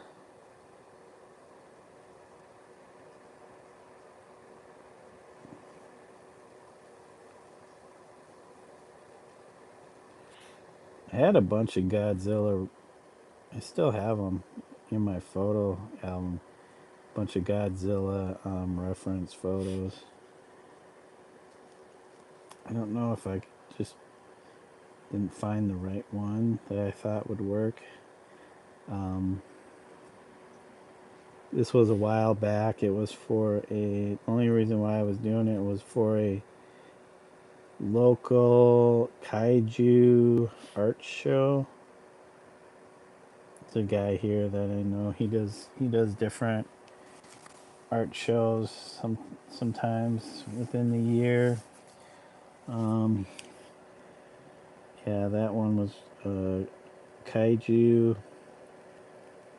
He did a Dungeons and Dragons one. That's where I did the dungeon. What was it? Dungeon.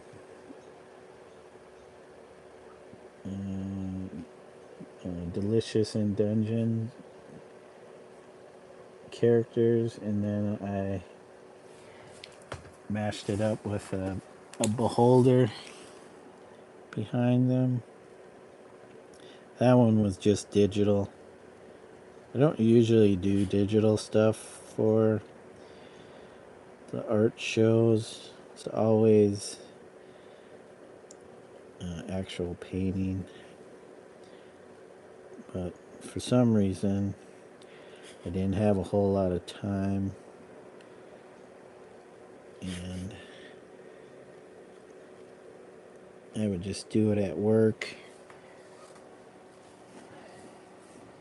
See, I was only there for a few days. Oh, shoot, I would take a few days.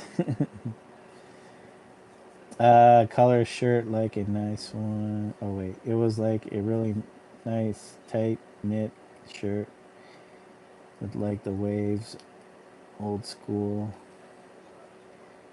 Um, Old school Godzilla, traditional Japanese style. Okay, yeah, I like the old. I like. I don't know. I just something about that old school Godzilla makes me brings me back to whatever Monster Night or whatever they did on, what was it, Saturdays as a kid.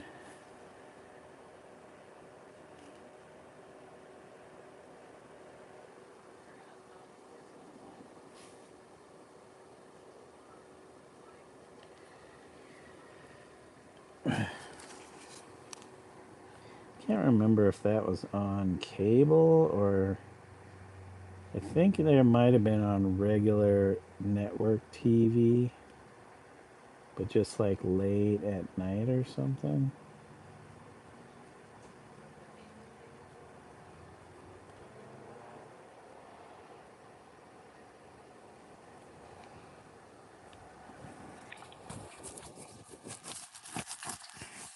Yeah, that was kind of like my trip to New York. I was only there for 3 days. My only ever time I've gone to New York. But yeah, if I was going to Japan, I would definitely want to go for a little bit longer. I'd say a week minimum. 10 days would probably be good. I don't know, that might be too long. Who knows?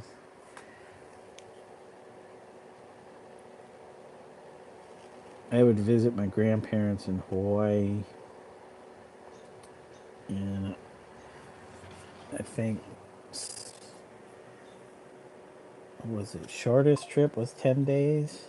Longest trip was 2 weeks. Was it 2 weeks or 3 weeks?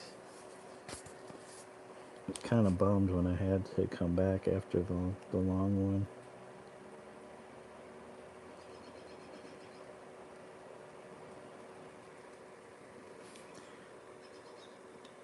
I think it might have been 2 weeks. Don't think I did a 3 week stay.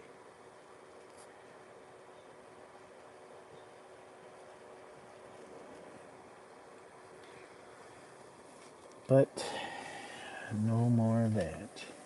You could probably spend a lifetime there, really. Yeah. Maybe end of life thing. I just go to Japan. Go to the suicide forest.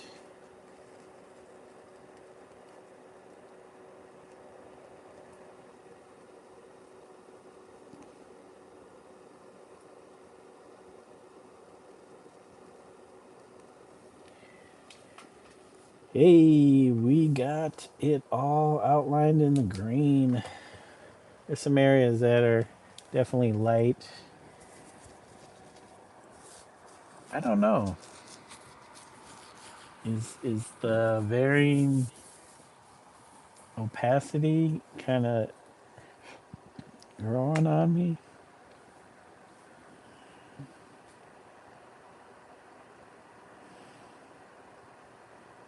I will do a second pass.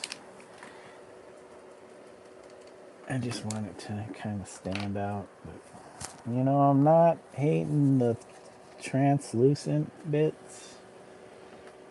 You said no thanks. No suicide forest for you.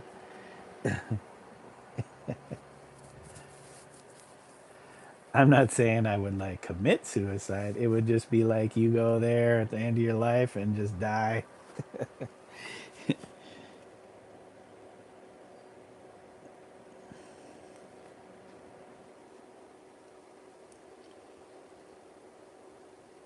Nope. I had a good friend. He had leukemia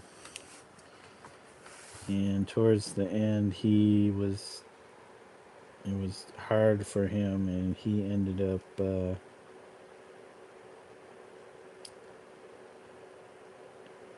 shooting himself. But I don't think he did. I don't think he did a very good job of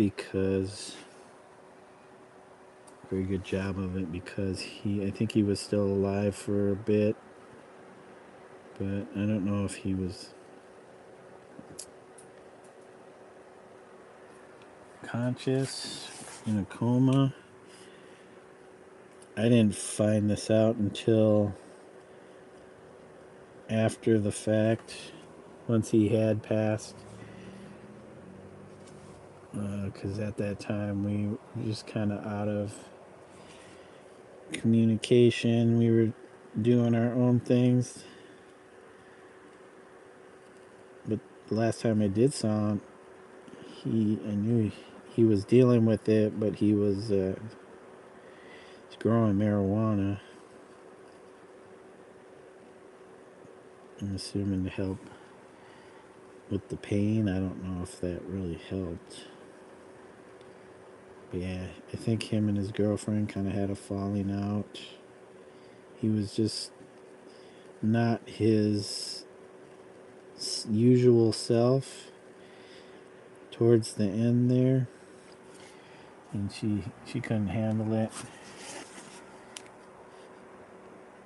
I think he was being mean to her too, so I don't think she wanted to stick around.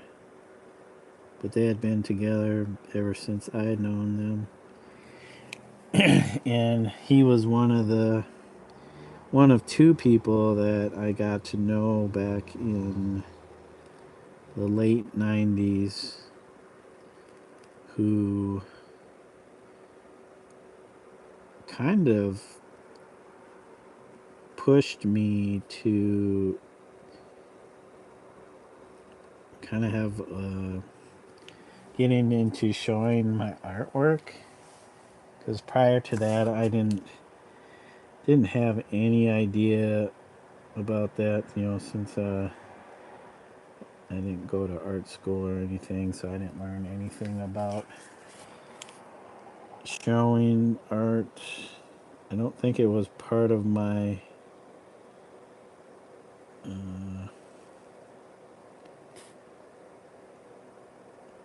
how do I describe it?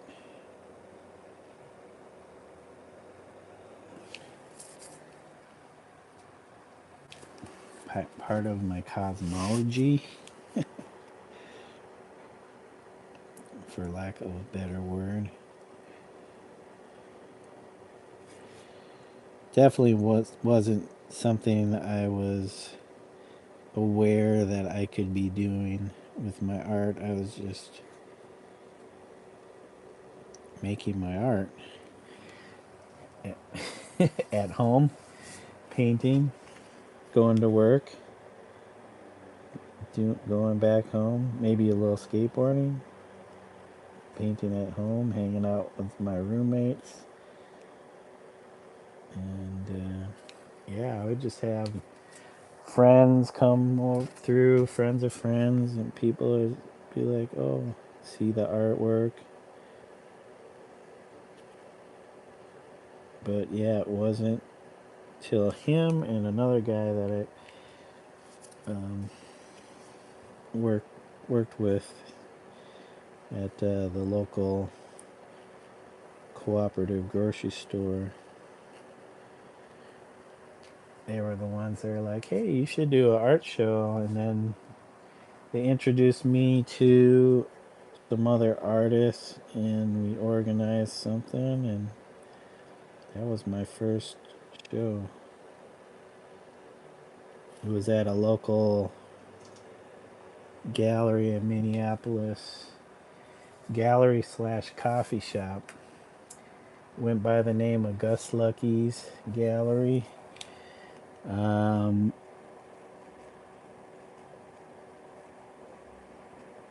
One of the artists friend became friends with His name was Serge. He did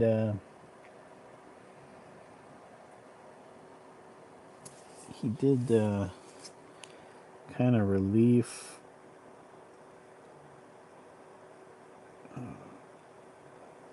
sculptures made out of hydrostone. I can't remember exactly. And he would cast these things, and he kind of painted it. His wasn't. He wasn't. His thing wasn't color, so his pieces were kind of lackluster as far as the color.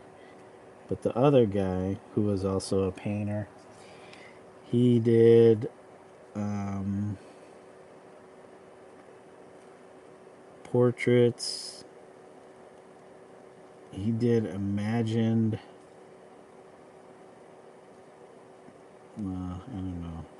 Imagine. How would you describe? They were portraits of people he would see out and about in his daily life, but they were done from his memory or imagination. So they were kind of abstract, neo-impressionist.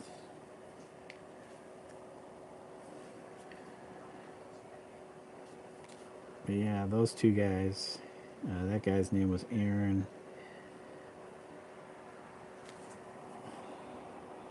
I haven't seen either of those guys in years. Not sure if Aaron still paints. I know Serge went on to go into school for architecture. Don't know if he still does the art, but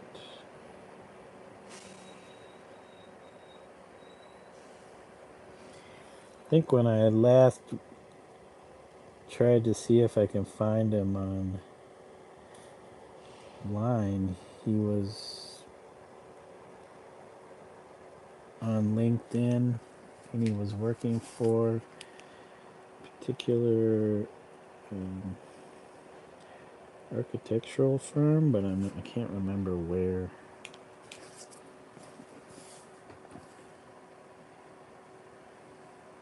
He was an interesting fellow.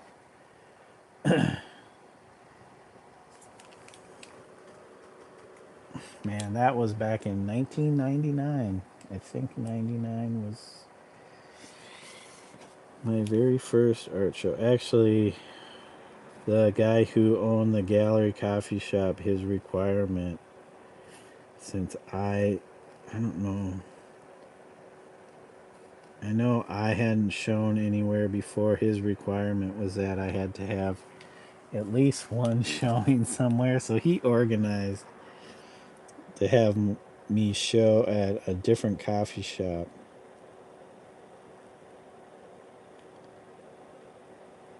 before we did the group show.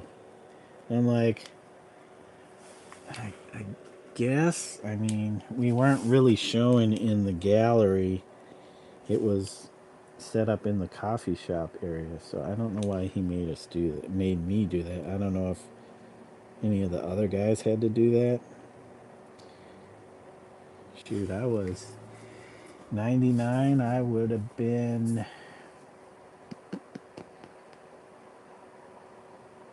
26.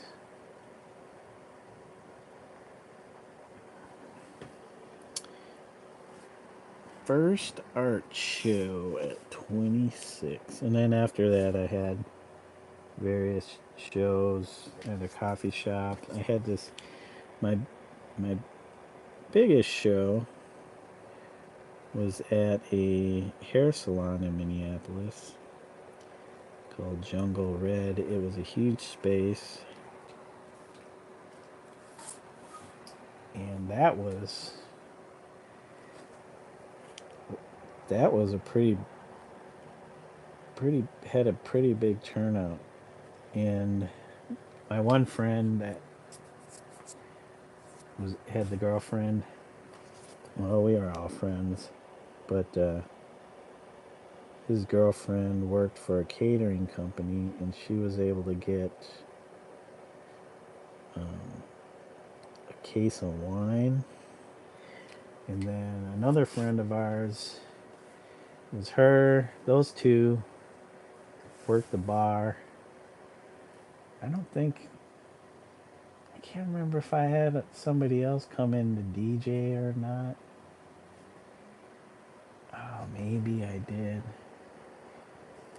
But the funny thing was, who was it? I think maybe the owner of the salon. She's like, you know those girls that were tending the bar? They're they're they're pocketing all the tips, and I'm like, I don't care because the one girl was the one that got all the wine from her, so I was like, that's all hers. That, they can share that between the two of them because they weren't getting paid to do it by me because I didn't have no money. It was probably like 28. I'm like, I don't have any money to do that. And they were nice enough to do all that. And I think I did have one friend of mine come and DJ. I don't know if they shared any tips with him.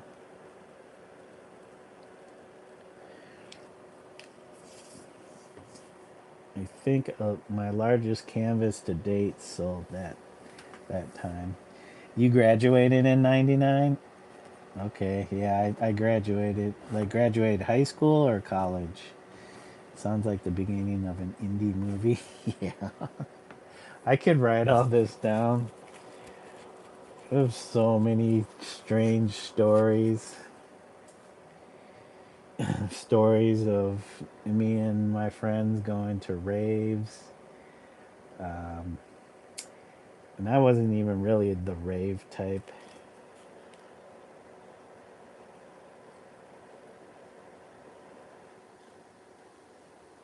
I think I had friends that would go to those just as one friend in particular that would go there just to sell ecstasy. But we would hang out, and he gave us ecstasy. I did that a few times, and I'm like, that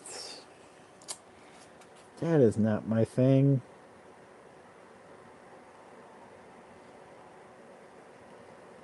Oh man, that stuff really put me on edge. Like, lucky lucky to have survived that stuff.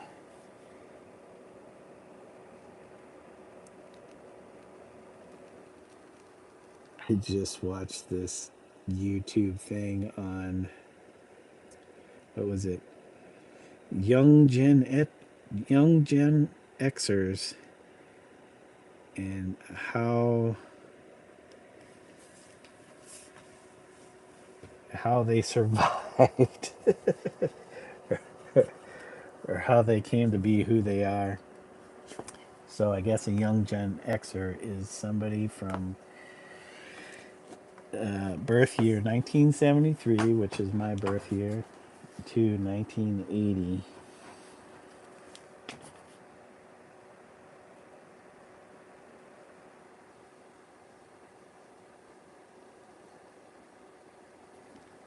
So yeah,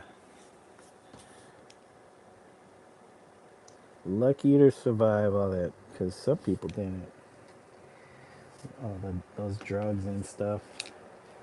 Like I said, I only did that a couple times. Did acid a few times. Mushrooms a bunch of times. Smoked a lot of pot, marijuana. That's about it. Yeah, the ecstasy was probably the hardest thing I did.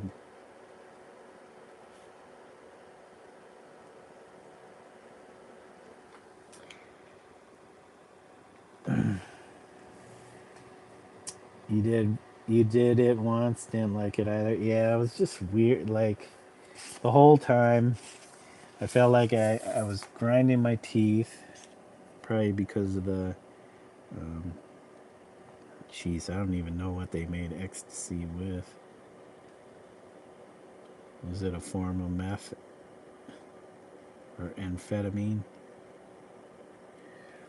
Definitely made my heart race. Like it was gonna pop out of my chest.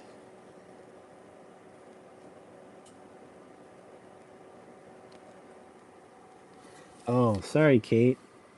Kate, you did a short live stream. How'd that go? High school. I did it once. I didn't. Oh, you did it in high school?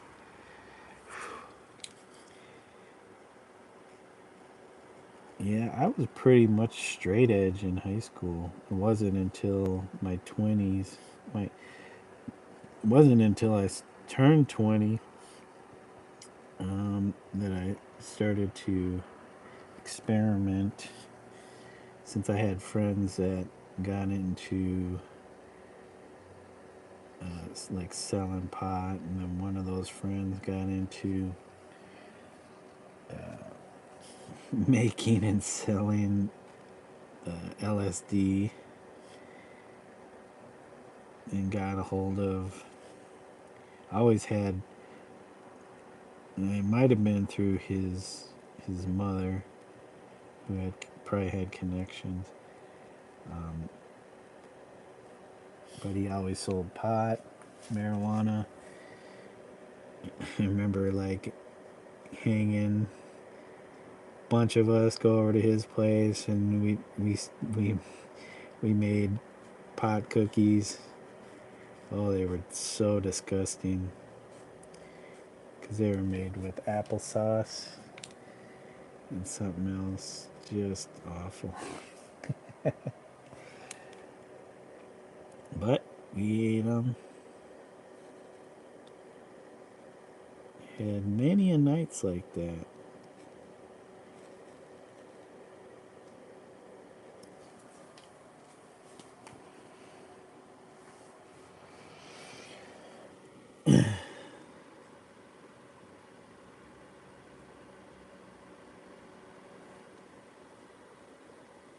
Yeah, I asked if you graduated high school or college.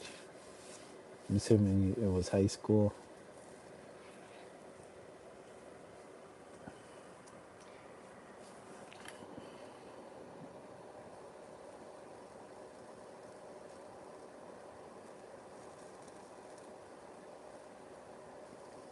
I never went to college, but I hung out with a bunch of people that was going to the local art college in Minneapolis, MCAD, which, fun fact, was a school that Keith Haring was looking at when he was deciding to go to art school. He ended up, oh, what was the school in New York?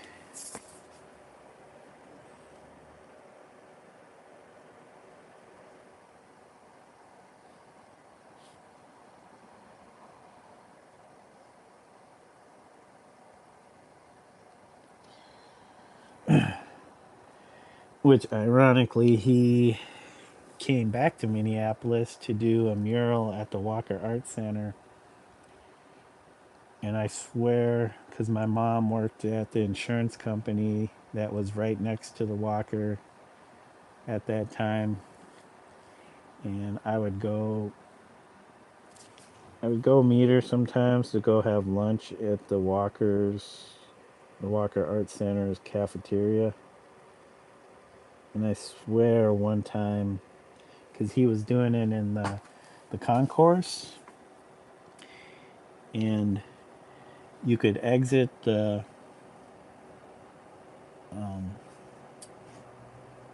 insurance company at the back, go down these stairs, cross the alley, and then enter in on the into the concourse. And you would have to go down this hall and down these stairs, and then come around to more of the main entrance. But I swear I remember seeing a guy down there painting. But it could just be my imagination. But he did some workshops there with um, kids. So they, besides having him do the mural, he was also doing like workshops with the Walker Teen or something like that. I don't know if they had whack tack back then. I never did any of that stuff. I would just go with my mom. We do the cafeteria thing.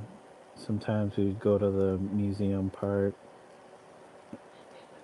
Kind of always, not always at the museum, but if I get a chance, I would walk through the permanent collection and stuff like that.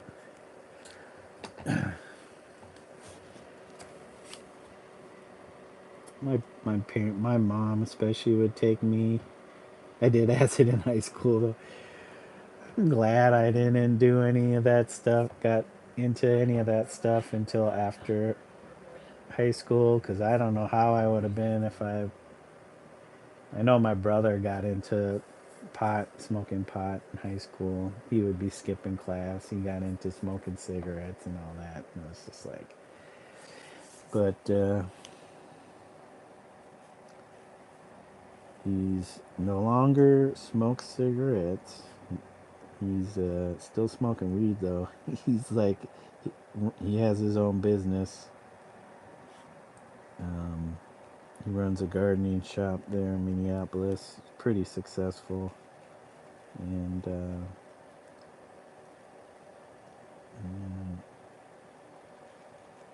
he does his thing. Married,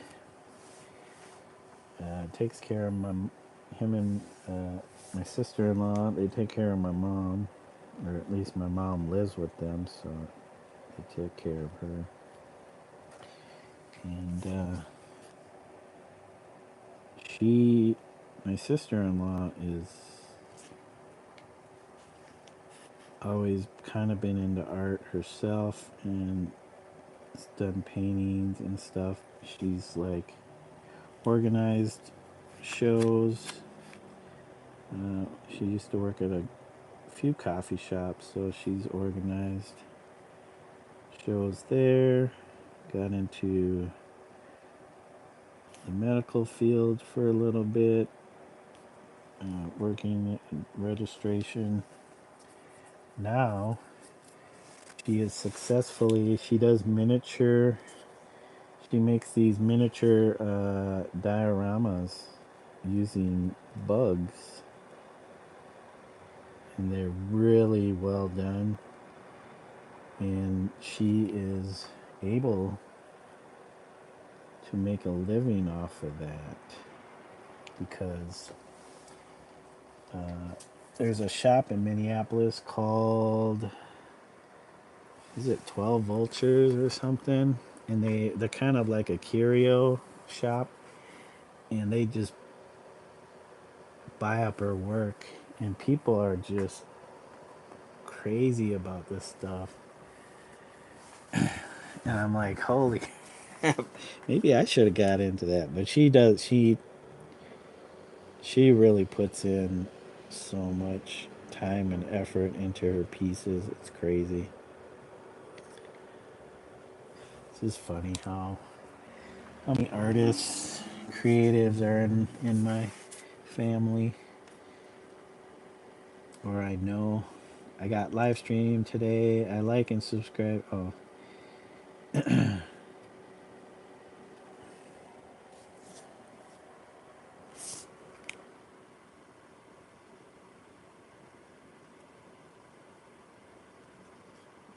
But yeah, that salon show had my biggest painting to date, and I think I sold it for like $500. whoever bought it probably was like, wow, I'm getting a deal. But I'm sad because I don't think I ever got a photograph of it. I never had it documented before it sold. And I never kept track. I'm sure, I mean, my one friend, he was the one that got me kind of connected to the woman that owned the salon. So I bet if I contacted her, she might know, but it's been so long. Like I said, that was probably 2000 or 2001. It was definitely before 9/11, so it was probably 2000. Because a lot of stuff happened for me from like 1998 to 2000. And then I think late 2000, early 2001, I moved out of the cities out into a third tier suburb out kind of by some more rural farm area south of Minneapolis. And I was out there for about 3 to 4 years, and then I moved back in to the inner city back in late 2003, early 2004, and that's when I really started doing more painting, or at least starting a lot more paintings, but doing a lot more experimenting with materials and painting, a lot of skateboarding, or getting back into skateboarding at that time after kind of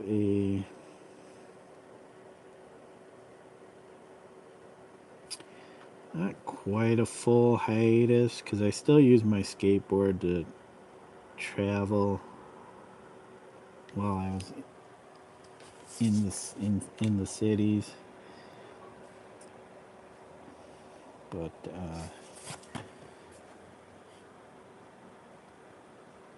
not a whole lot recreationally. But I was doing a lot more painting at that time.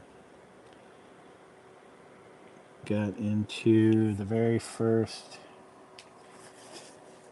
art exhibitions put on by the Fringe Festival in Minneapolis, where I met a bunch of other local artists that I still know and see working in the Twin Cities area.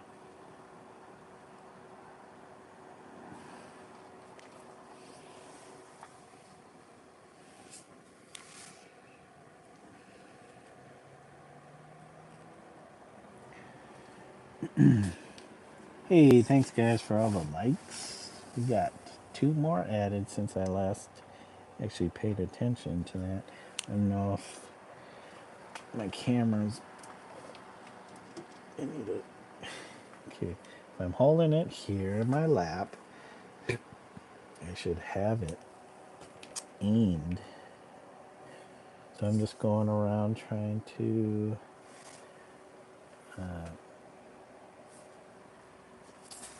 make this color a little more punched in.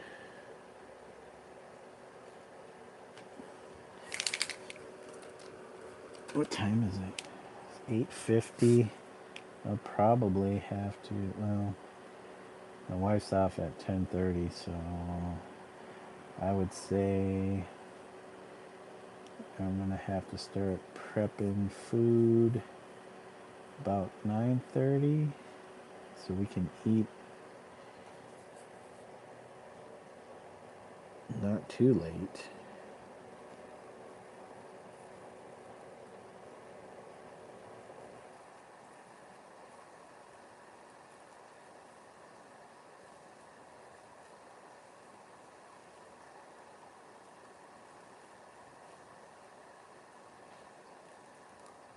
Yeah, the last time I was back up there, about a week or a little over a week ago, I checked on one of the murals that I did. It's on the side of a local bakery. Some people I know.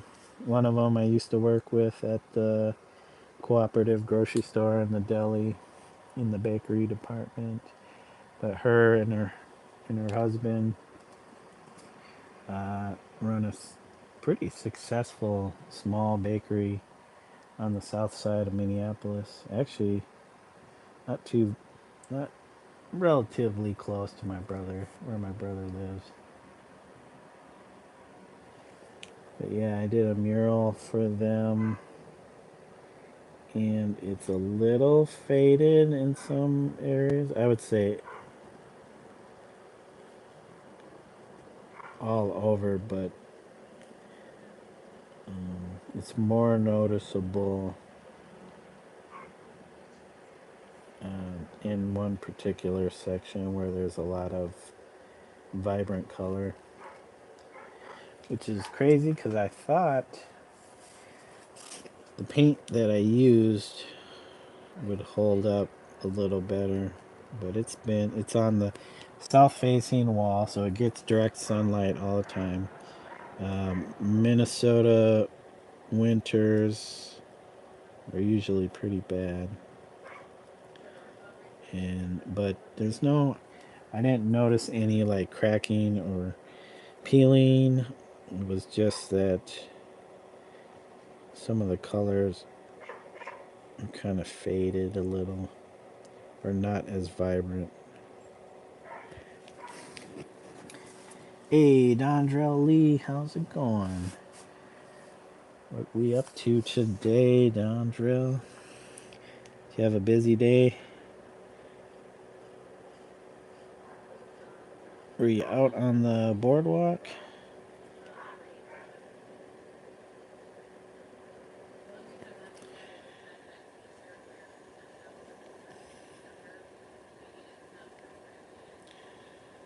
Well, we got one more of these on its way to being completed and three more to do.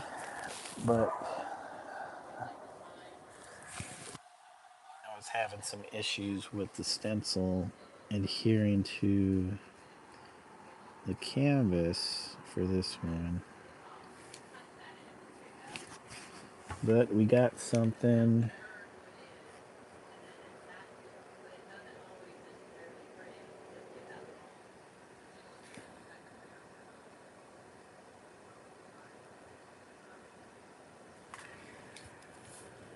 We'll see. Just chilling. No boardwalk today. Well, I hope it was at least a nice day for you.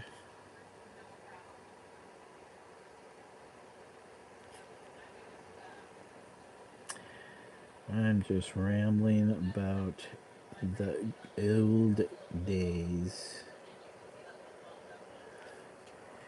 More rambling about the old days.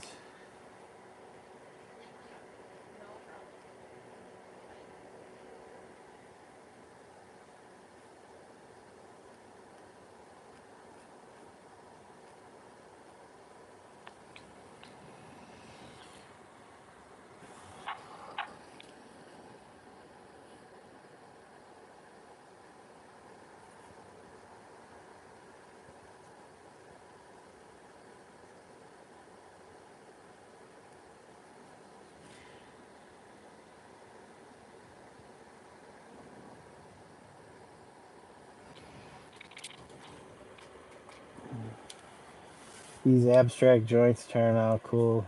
Thanks, Dondrell. I need to try to do something different for each one of these, but I figure I have of these sizes, the 18 by 24, I think. I have a batch of 6. So I'll kind of keep them somewhat similar as far as what I'm doing. And maybe I'll adjust slightly what I do for the next batch. Actually, I have 2 other sizes, maybe 16 by 20 and I don't know if it was 11 by 14. I can't remember how many of each of those. Not as many. I don't think I had 6. Probably like 4.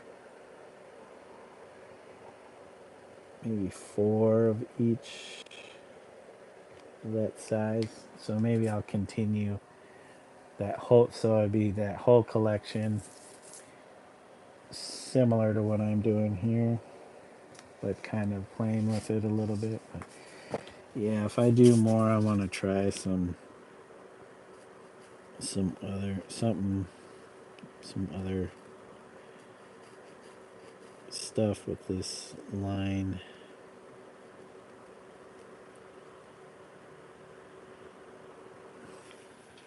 But yeah, it's nice. I'll do this along with my figurative or narrative stuff.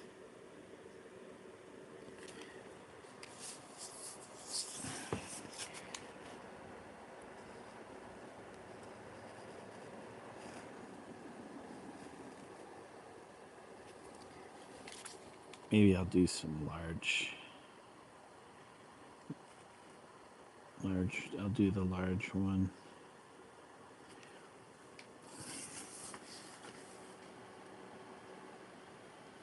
You doing a charcoal? Ooh, man. Kinda like miss working with charcoal myself. Some of the last charcoal stuff I did was back in oh, is it the late 90s or early 2000s? Probably around the mid 2000s was the last time I really played with charcoal.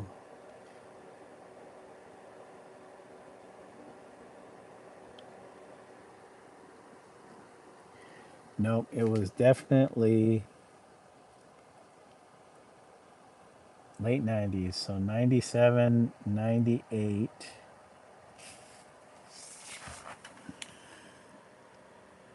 Because I was also doing oil pastel around that time too. Oh, I kind of miss oil pastels too. I do want to buy Nick's set of oil pastels to try them out. There's so much I want to do, so little time.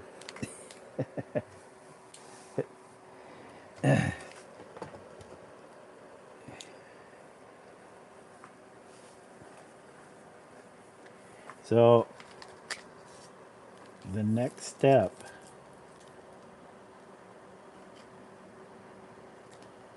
was one of these two. Is it the pink or the yellow? I was also thinking maybe both. Who knows? I have a set. I tried it once. I like soft pastel better. Soft pastel over oil pastel.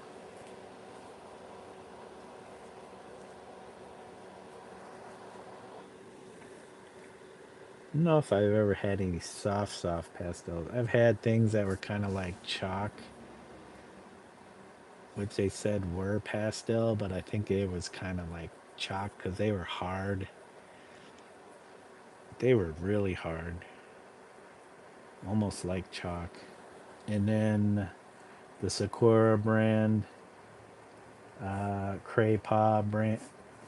oil pastels, so like not not the best as far as soft oil pastels, but I do miss the blending and all that stuff with those. Just getting in there with your fingers and making something.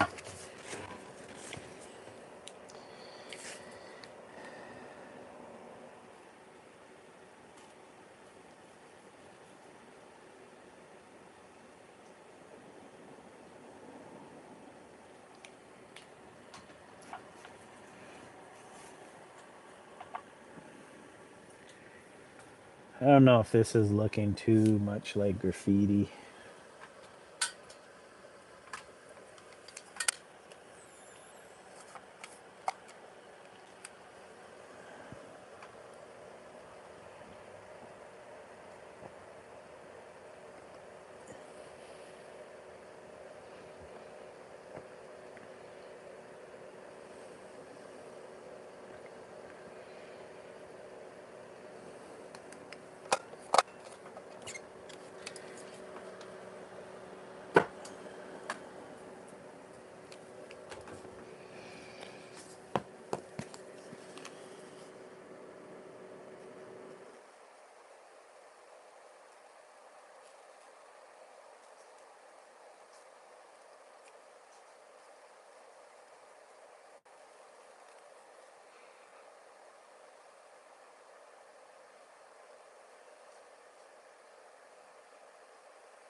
I think 2 passes is doing pretty good. I think 2 passes is doing pretty good.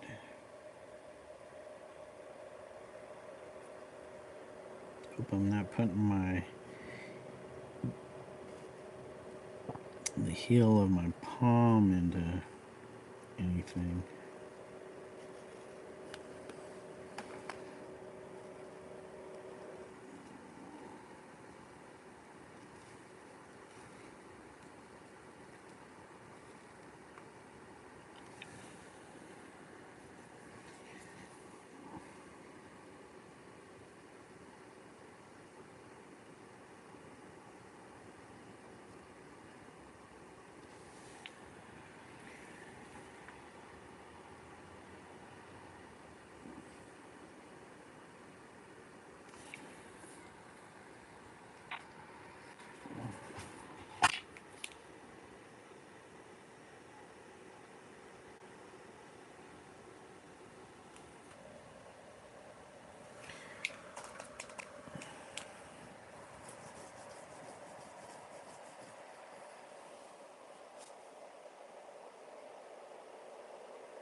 I think. Hey, passerby, how's it going? Welcome, welcome. Thank you for joining us. Just doing a little outlining session. I was gonna say, I should try maybe do a couple of these where I overlay a second line drawing. I don't think I would do it with this one because it was originally just a single, but I could. How you doing today, passerby?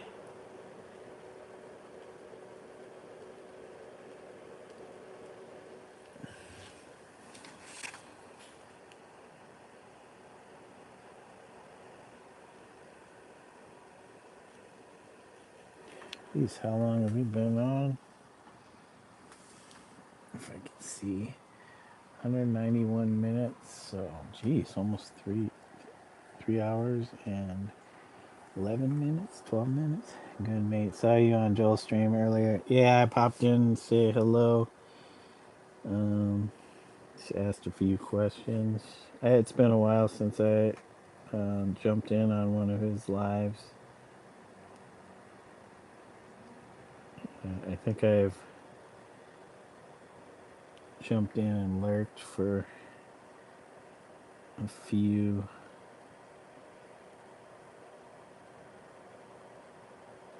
Usually he's like gone on and I'm already watching somebody else's live.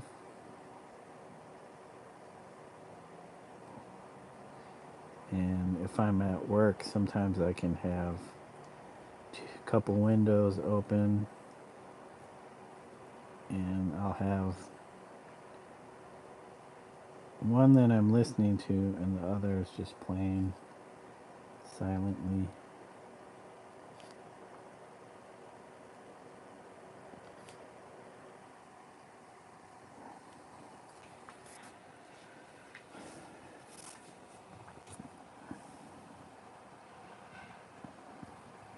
I'm wondering if I need to make this one thicker. Do I make this outline thicker? Does it seem too thin? Like the other two I did, I definitely made this outline thicker. And then I did the secondary line was thinner. I don't know, there was something about having it a little thicker that made it.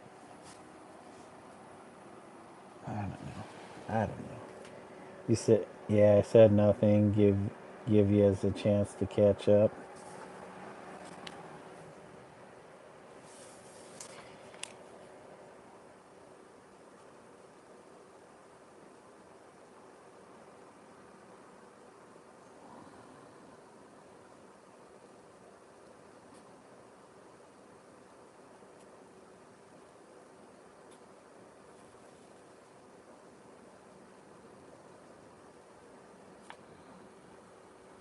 Uh-oh.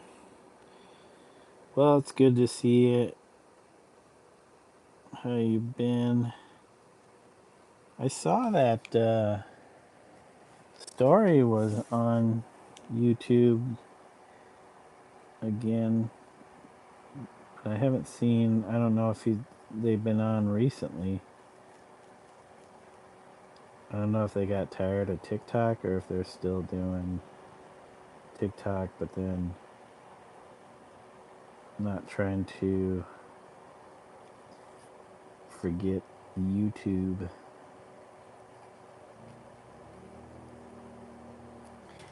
I know some streamers like that. They start off on one platform and then they kind of transition to another one, and they might come back for a session or something just to keep up with the old platform.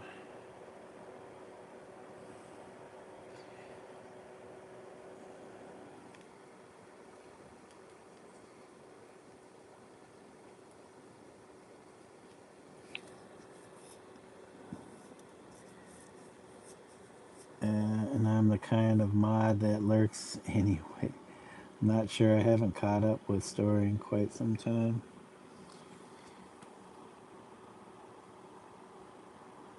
I want to say it's been a few weeks, maybe. I don't know if they've done any since then. I mean, if TikTok is doing them good,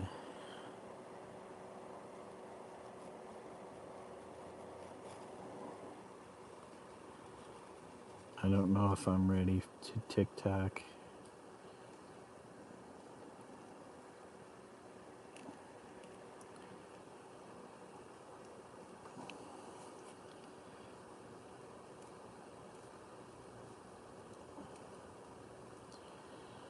I guess I'm pretty stubborn in that I will just stick with YouTube even if it doesn't do anything.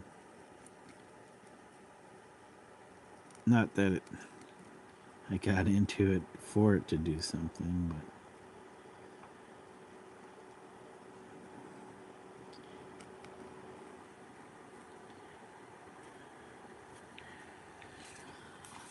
but oh, this line. Well, lines can't be perfect. Can't be perfect. I guess the way they go down is their perfection.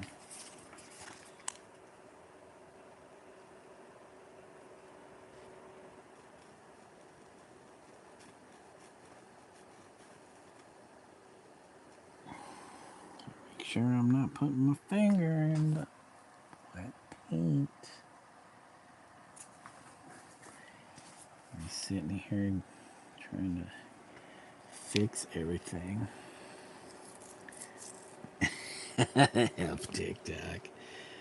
My wife is a TikTok fanatic, so I'm just like, I'm already doing YouTube. I still somewhat keep up with my Instagram. Facebook is just falling to the wayside. Twitch, kind of the same. It's there, but I don't really do anything with it. I'm just like, do the bare minimum. YouTube is fine. I don't really expect YouTube to be going anywhere.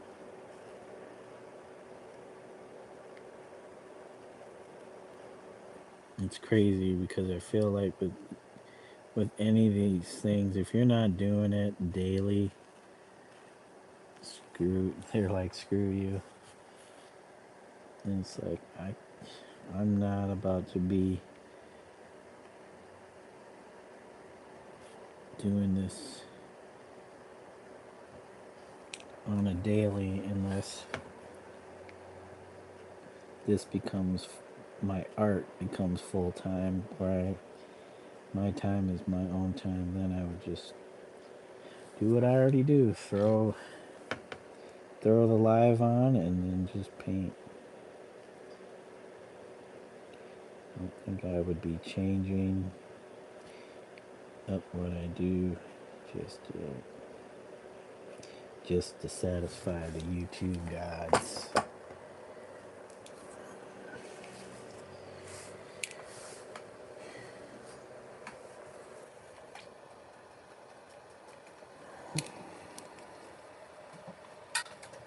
Let's grab some coffee.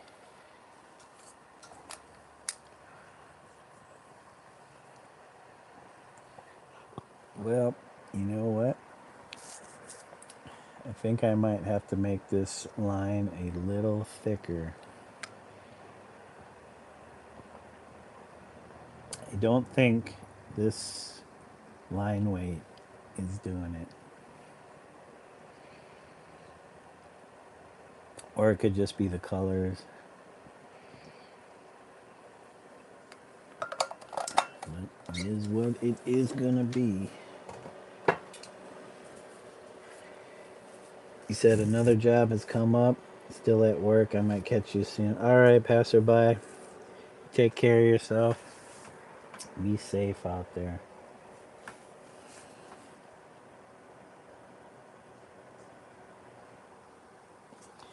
Man, these cat hairs. These cat hairs are really... These pens are picking up the cat hairs.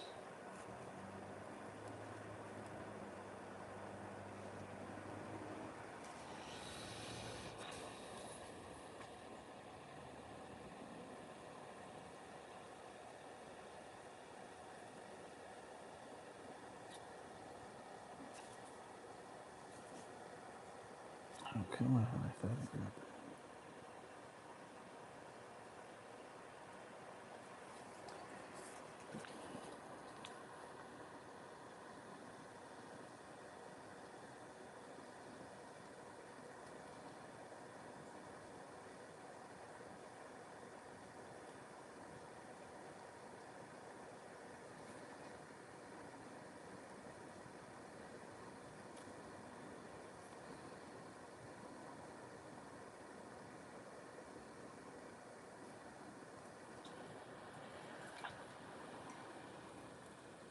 Oh, my wife says wrap it up. Wait, what time is it? Oh, it's already 9:17. Thought it was still earlier. Yep, wrap it up time.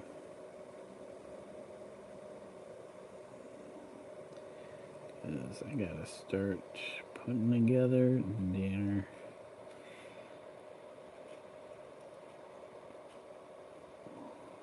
It'd been nice to get the second pass done.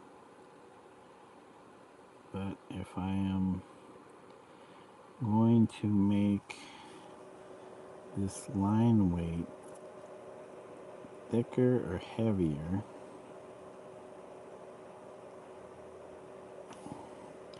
I could probably be, I'll be fine with just ending it right here. Actually, let me do this.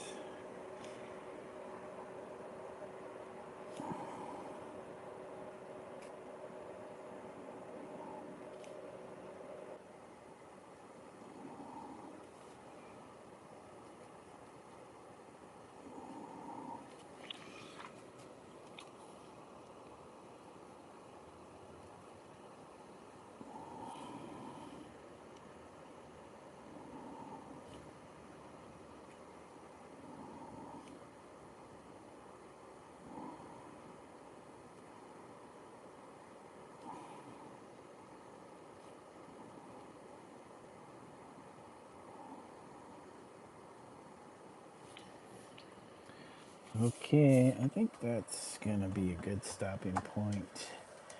We got this whole bit here. I know we're kind of moving slow, but we got this whole bit here with the second pass. And I might, whoops.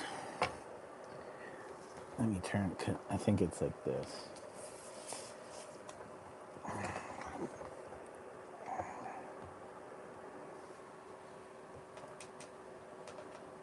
I think this was kind of the orientation I was going to go for.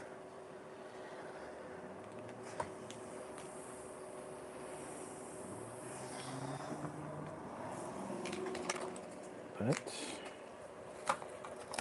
alright.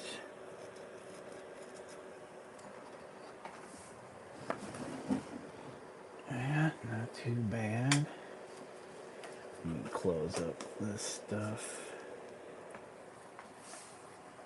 Yeah, I'll have to sit with this for a bit. It's not too bad.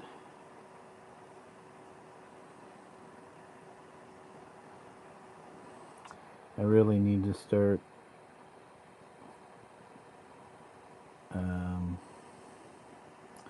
looking at my color selection a little more before I just go into the studio and just go willy-nilly picking something. But it's kind of the nature of these pieces. I only have, this is only the third of 6. Well, and then I have the smaller canvases, 2 to do. I don't know. This is okay. I could have probably spaced, I could have moved this line, shifted down just a little bit more to give some more space between here and here.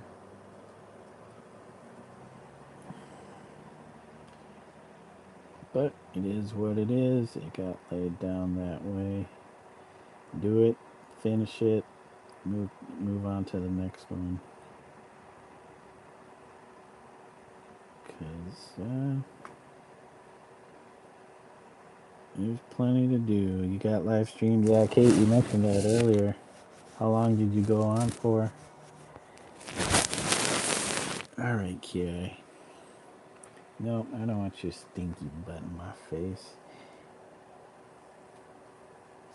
But, yeah. Maybe next couple of sessions I'll have this one done. That would be nice. Then I can maybe do a little bit more work on that other piece, the other canvas. See if I can get that a little farther along and then jump back on another one of these. You got live stream, you went live 5 times today. That's quite a bit, Kate. You can't get enough of it. Alright guys, we're gonna sign off. Let me shout everybody out. I appreciate Fresh Cup of Joel. Thank you, Joel, for joining us. Trickman, new to the stream chat, jumped in for one comment, and that was it. Thank you, Trickman. Thank you, Sabrina Suburban Garden. I appreciate you joining us today. And I hope you have a good night.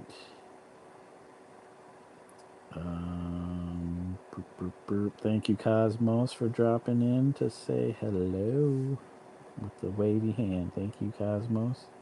Thank you, Ralphie Draws. Hope you have a great day, Ralphie, and you get some drawing done. And thank you, Jay Richards, for joining. Appreciate you hanging and the chit chat. Thank you, Travis, for stopping by with a yo, good evening, broski. Thank you, Trav. Catch you in the live stream. And thank you, Dondrell Lee, for dropping through for a bit. Talking about these abstract joints turned out cool. Thank you. I didn't know. They're cool. I don't know what to say about them. They are what they are. And thank you, Passerby, aka Hayabusa. Stay safe out there. Thank you again for joining us. And that's it. Oh, did I thank Kate? Thank you, Kate, for joining us too. Good luck on the live streams. Congratulations that you made it. You are now an official YouTube streamer. I mean, you could have streamed before that, but it's not so easy if you can't stream mobile. Yeah, game over. Thank you, Richards. I appreciate you hanging. And thank you again, everybody, for all the likes. And if there were any subs, I appreciate it. And I hope you all have a good morning, afternoon, evening, or middle of the night, wherever you're at in the world. And until next time, bye for now, guys. Peace out.